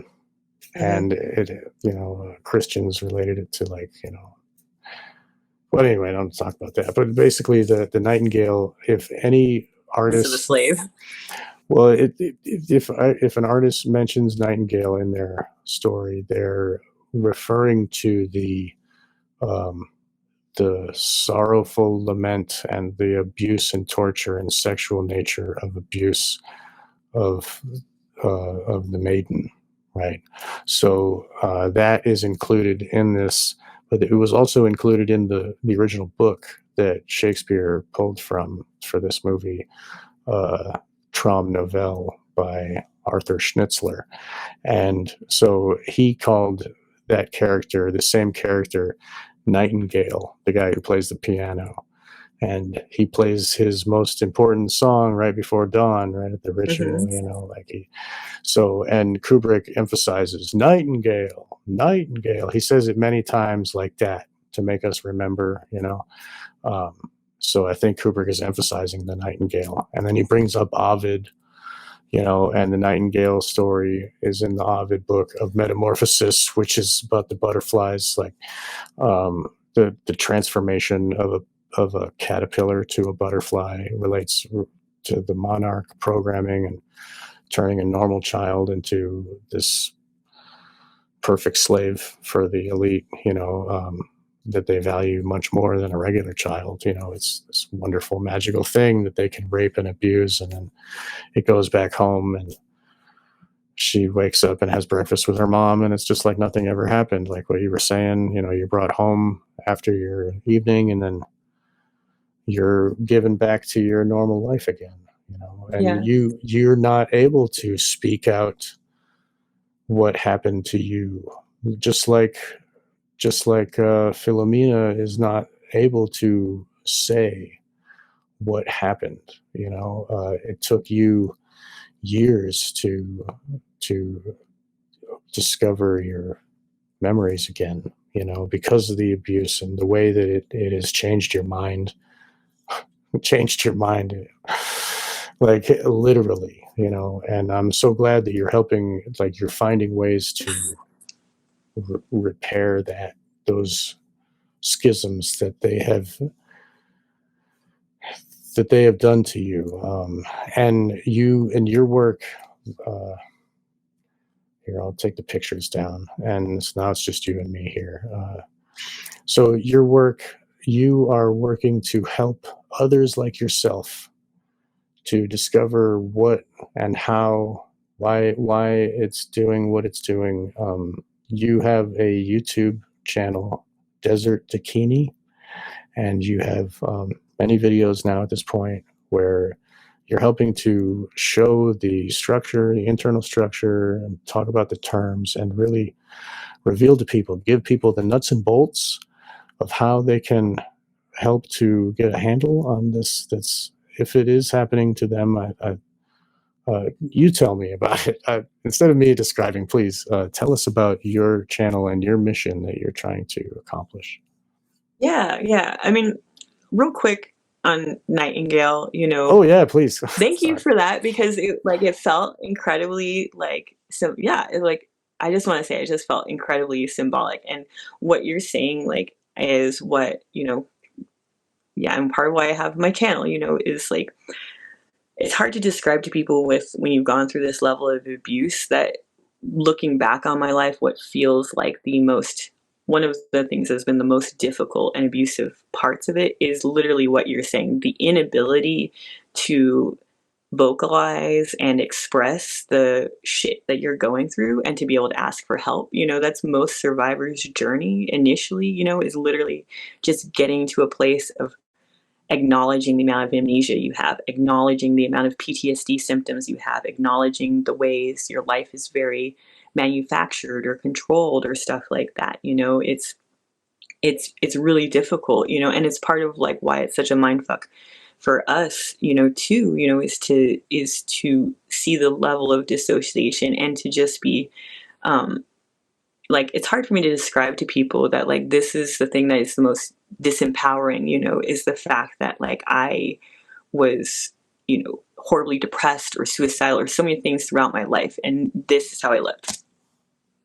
It was all internal. There was no ability, it felt like my hands were cut off and my tongue was cut out. You know what I mean? Right. With zero ability to communicate the things that were going on in my head, and even when I started to understand it, it's there was no context for it. And you are so dissociated from your emotions, you don't even really understand what they are, you know what I mean? So trying to verbalize what you're feeling, even in healing now, that's still things. What is the most difficult thing to me is literally to not look normal, essentially, when I'm going through, because it's this a fucking unbreakable mask that they create for you through dissociation, to where you're unable, like Philomena, to express and even a little bit of what it is you went through, basically, and you're in the position of just being trapped, essentially, in your own body, in your own life, in your own mind, and everything like that. So, I mean, that's one thing I wanted to say. And the other thing with Nightingale too, that's just crazy, is just that that would be how most of my occult, my nighttime parts would have seen themselves and described themselves, because my day-to-day self was quiet meek, I was a bookworm and an artist, like not social at all. I was, incredibly subdued, a big daydreamer, just like, but no self-esteem, tons of social anxiety, all this different shit. My nighttime self had felt like royalty. It felt like, my nighttime self, they almost held my true self captive to only be expressed, or, being able to be confident, being able to have my voice, being able to feel comfortable in my body. All this different shit was only allowed for the nighttime personalities. So essentially, it's like, it's kind of like you're saying, it's like they create this transformation into a bird, into a part where it's like you sing at night and you do your most beautiful, you know what I mean? And that like is describing all of like the cult half of my system and those altars to a T, you know what I mean? Is that they felt like, through this trauma, that they had been transformed into this beautiful creature that had all this beautiful, wonderful skills, and they're all horrible skills, but because it's been reinforced a very different belief system for those parts of you, you feel willing, even though you're a child, and complicit in this kind of shit, because it feels like that part of you feels like royalty, feels like part of a family, feels like, all of these things essentially. So right, that's the only way you get to shine, right? Pretty much, yeah. When they tell you can shine, that's when you shine, right. That insight of the nightingale is so like poetically perfect. The way that you describe it is like it's poetic, and this is really what this art is meant to do, is to awaken that realization within all of us. And you had this experience, and about, and now that I tell you the story of Nightingale, you're like, oh yeah.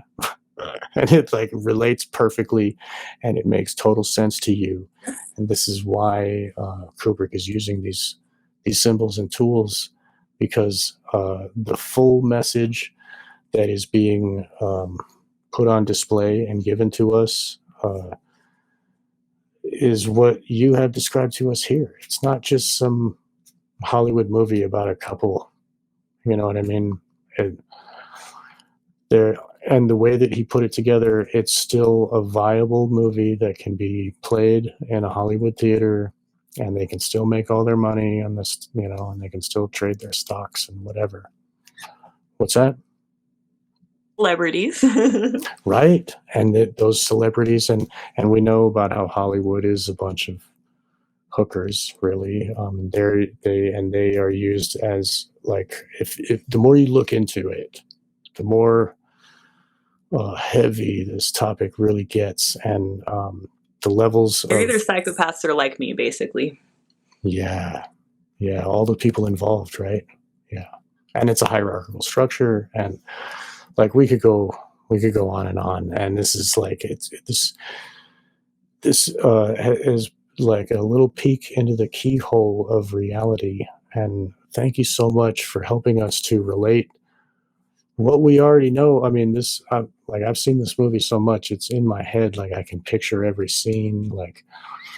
And those fans of Kubrick that have seen this movie, I hope now they can fully realize what it is they saw, because really he gave it to us so that our eyes are shut while we watch this thing.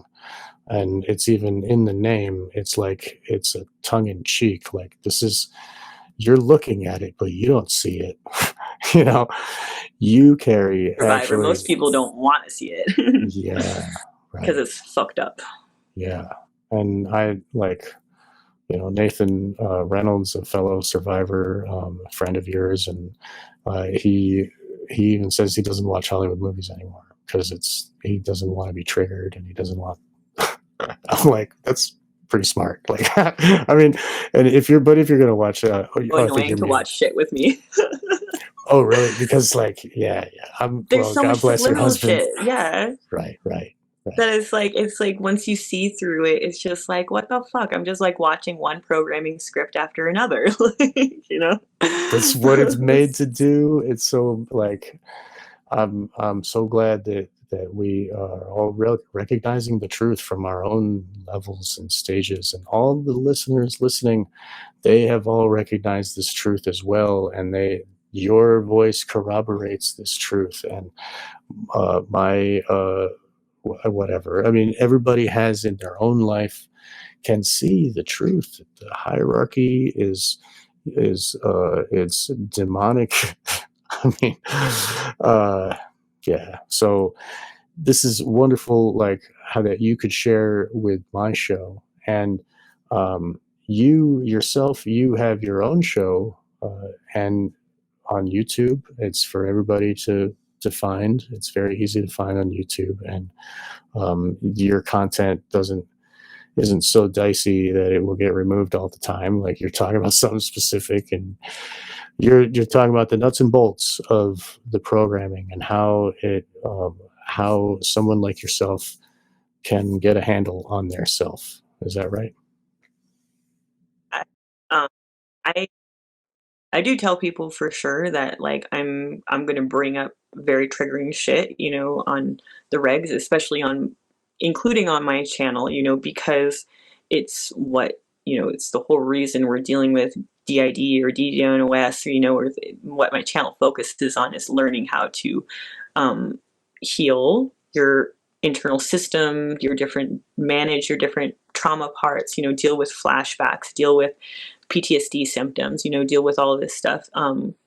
Essentially, so things like I've mentioned, testimony stuff comes up offhandedly from time to time, but in general, I do tend to keep it more focused, like you're saying, on being both education and activity kind of based, mostly geared towards other survivors, but many people that are just allies have found it insanely helpful in the aspect that my whole channel's purpose is that it was meant for other survivors, but it's been very helpful for advocates, because my intention was to take everything I had learned in my healing and everything from trauma, from deprogramming, all this different stuff, you know, that I'd learned, different literature, different therapists and everything, and to kind of synthesize it into a very like palatable, like beginner idea way. So basically, I was trying to create the channel that I felt like I had needed early on in my healing to help give me some context for understanding stuff. You know, there's a lot of resources out there for people that are DID, you know, but there's not a ton of resources out there for people that are victims of organized trafficking, organized abuse, you know, and it's like DID on steroids, you know, it's, you're dealing with like a DID system times 5, you know, sometimes multiple levels, you know, and all this because of the amount of abuse that you've gone through, the amount of dissociative barriers you have.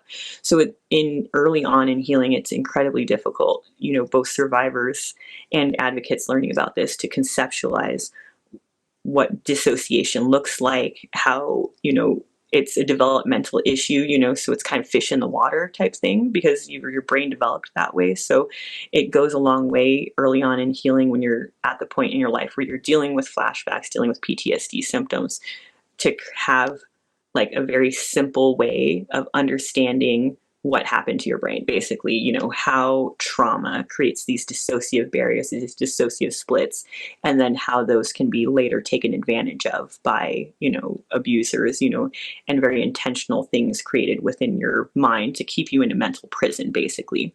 So my goal, you know, with that channel is that like you can go to it. There's a lot of topics, a lot of stuff describing dissociation, but it's essentially going to be teaching you how to like understand the basics, conceptualize it, you know, and if you're a survivor, learning how, give you some tools to manage everything. But the main reason I recommend it to people and to maybe share with people that are learning about dissociation is because I gear this towards a beginner mindset, you know, it's really acknowledging that if you have dissociative parts, regardless of how they present, you're always dealing with a traumatized child part. So that means that that part of you, when you're dealing with the trauma that you went through, is in the same mind state and mentality as the age you were when you went through the trauma. So trying to explain therapy terms to a 5-year-old is very difficult. You know what I mean? But those are the mentalities that we need to reach within ourselves as survivors. So that's a much of motivation of my channel, is that I'm trying to simplify like these very complex concepts, you know, that are often just adjust in like psychology type terms or different stuff with really big words, et cetera, et cetera. I'm trying to simplify it to something where like you could explain it to a kid, because ultimately most survivors, most of our parts we're dealing with are kids, and those are the parts that need to like understand, be brought into the present. So Wow. I recommend it to anyone, you know, who's new in anything. You know, I try not to be too complicated with anything. That's beautiful though, because there you could be talking to their altar that has come up, and then maybe, you know, like, and you could be speaking to that altar directly, who it may only be 7 or 6, and you could, I mean, that's very insightful that you are able to think that way, and it's very I got where I got in healing.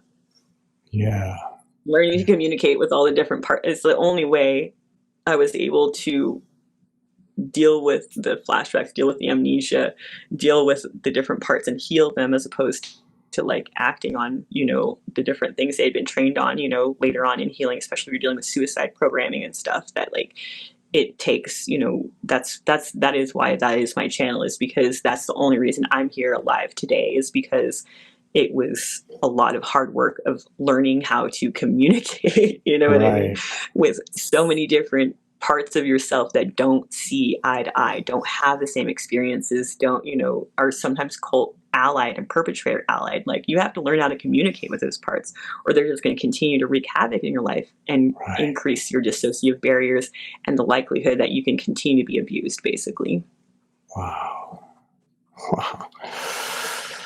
So yeah, you're doing God's work. You're helping to put people back together. And I mean, if it can combat anybody's suicide programming, you're probably saving lives, literally, with all your videos. I hope that everybody shares your work, and they go and subscribe to see the new stuff, and to go and look at the videos that you have created so far to help to understand more.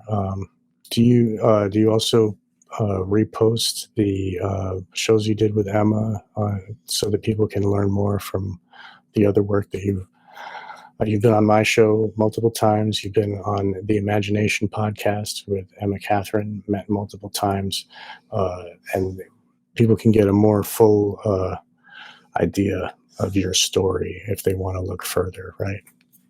So I so far I've reposted, I think, most of the episodes I've done with you. I haven't done any of the Imagination podcasts, but I was talking with Emma this week, and I think that's what I will be doing in the next, like, you know, foreseeable future, is I'll be posting all of her episodes as well, especially because she got a strike recently and everything. So we want to have like things, many different locations as possible, you know. Yeah.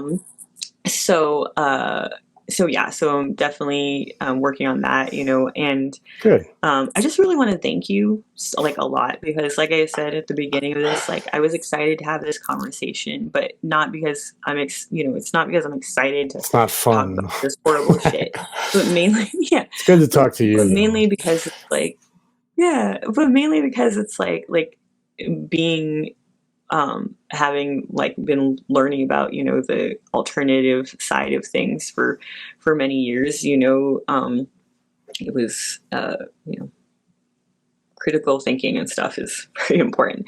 But regardless, like it's something that has been, you know, especially as I've gotten into disclosure of my own testimony more, it's something that has been you know, definitely in the back of my mind, you know, is like wanting more survivors to be included in the discussion that we typically, you know, it's like, you know, it feels sometimes like in the community of people that are into alternative media and stuff, that SRA, you know, ritual abuse, MK Ultra is something that is like something that just likes to be talked about. You know what I mean?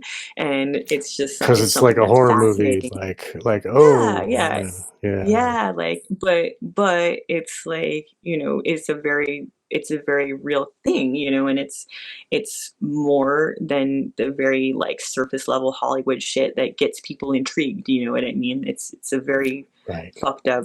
It's got a long history and it's still continuing to this day, which is why I'm here disclosing to be like, hey, this hasn't changed. You know what I mean? It's right, probably gotten worse. You know what I mean? Like that in my experience. You know, so realistically, like I'm really grateful to be part of this conversation because it does feel like you know, it's what I hope to have more of, you know, is not necessarily that like, you know, we just need a bunch of survivors talking about Hollywood movies, but realistically, the same people that have created these movies are created us, you know what I mean? Created as survivors, you know, and a lot of times in my experience, the movies that are created have, you know, maybe not in this case, but Hollywood ones have ulterior motives, you know, that they're either triggering current people that have, you know, this kind of training, or they're literally creating, you know, like Alice in Wonderland or Wizard of Oz, you know, they're literally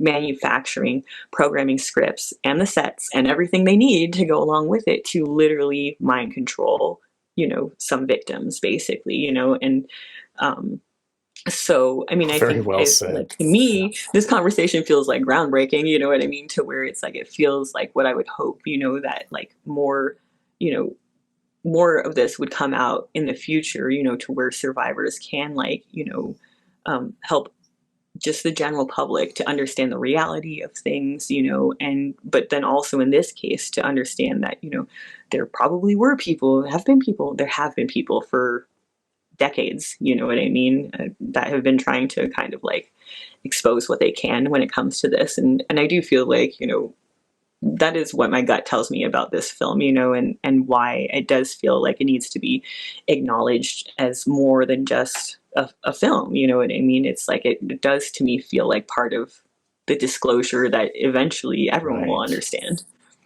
Right. It's not, we're not talking about Stranger Things or whatever, some like the new crap. This is like, this is a piece of history, this film. Like everybody will remember it. It will be preserved forever. And it shows everyone, you know, it's like, and it's packaged in a perfect, it's really like, it's like you said, it's not just a movie.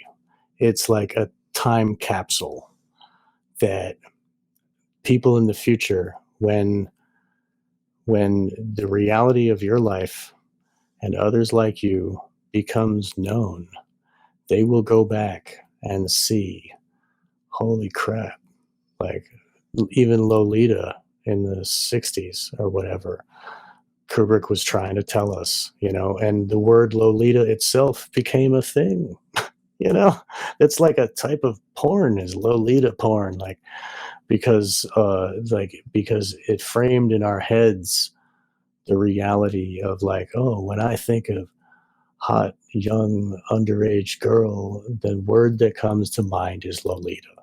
And now all of those things are connected to it. So like when you go back and see Lolita, you see, oh, why is there a ping pong table? What? That's not in the book, you know? Roman And you, pong. that's right. What are Romans famous for? You know, like, ugh. So yeah, and that again with the two-headed eagle is a Roman Roman ping pong again. It like fits, like so. All of his movies are like, it's his disclosure is in a different way. He has to somehow finagle it into the art. You know, you're able to speak your words straight out of your mind and your heart, and you put it on your YouTube channel. So a little tip, uh, Odyssey does not, they have never given me any trouble. Like YouTube is impossible. Almost everything they'll tell me, oh, you got to wait a week. And then 90 days later, they allow me to go. So like you have no control on YouTube. Yeah. So Odyssey, BitChute as well, they do not censor. Odyssey or BitChute. And Odyssey, you can download. People like the viewers can just click download and get it all and put it on their files. YouTube, you got to pay to download. Like, anyway, and then there's Rumble, but Rumble is owned by BlackRock and Vanguard. They're publicly traded, so they give you freedom now. It's kind of like Twitter, you know. Now, so they give you freedom now, and so you can use Rumble while it's there. But I suggest having your own website and then embedding links, like what Mark Passio allows me to do. He gives me a page on his One Great Work Network, and each episode I'll do another page with that, just on that episode, and on a list I'll have the Spotify link embedded, I'll have the Odyssey, BitChute, Rumble, and it's all there on that page. So when the YouTube one gets erased, there's 4 more that they can click on. So perfect. Yeah, doing that.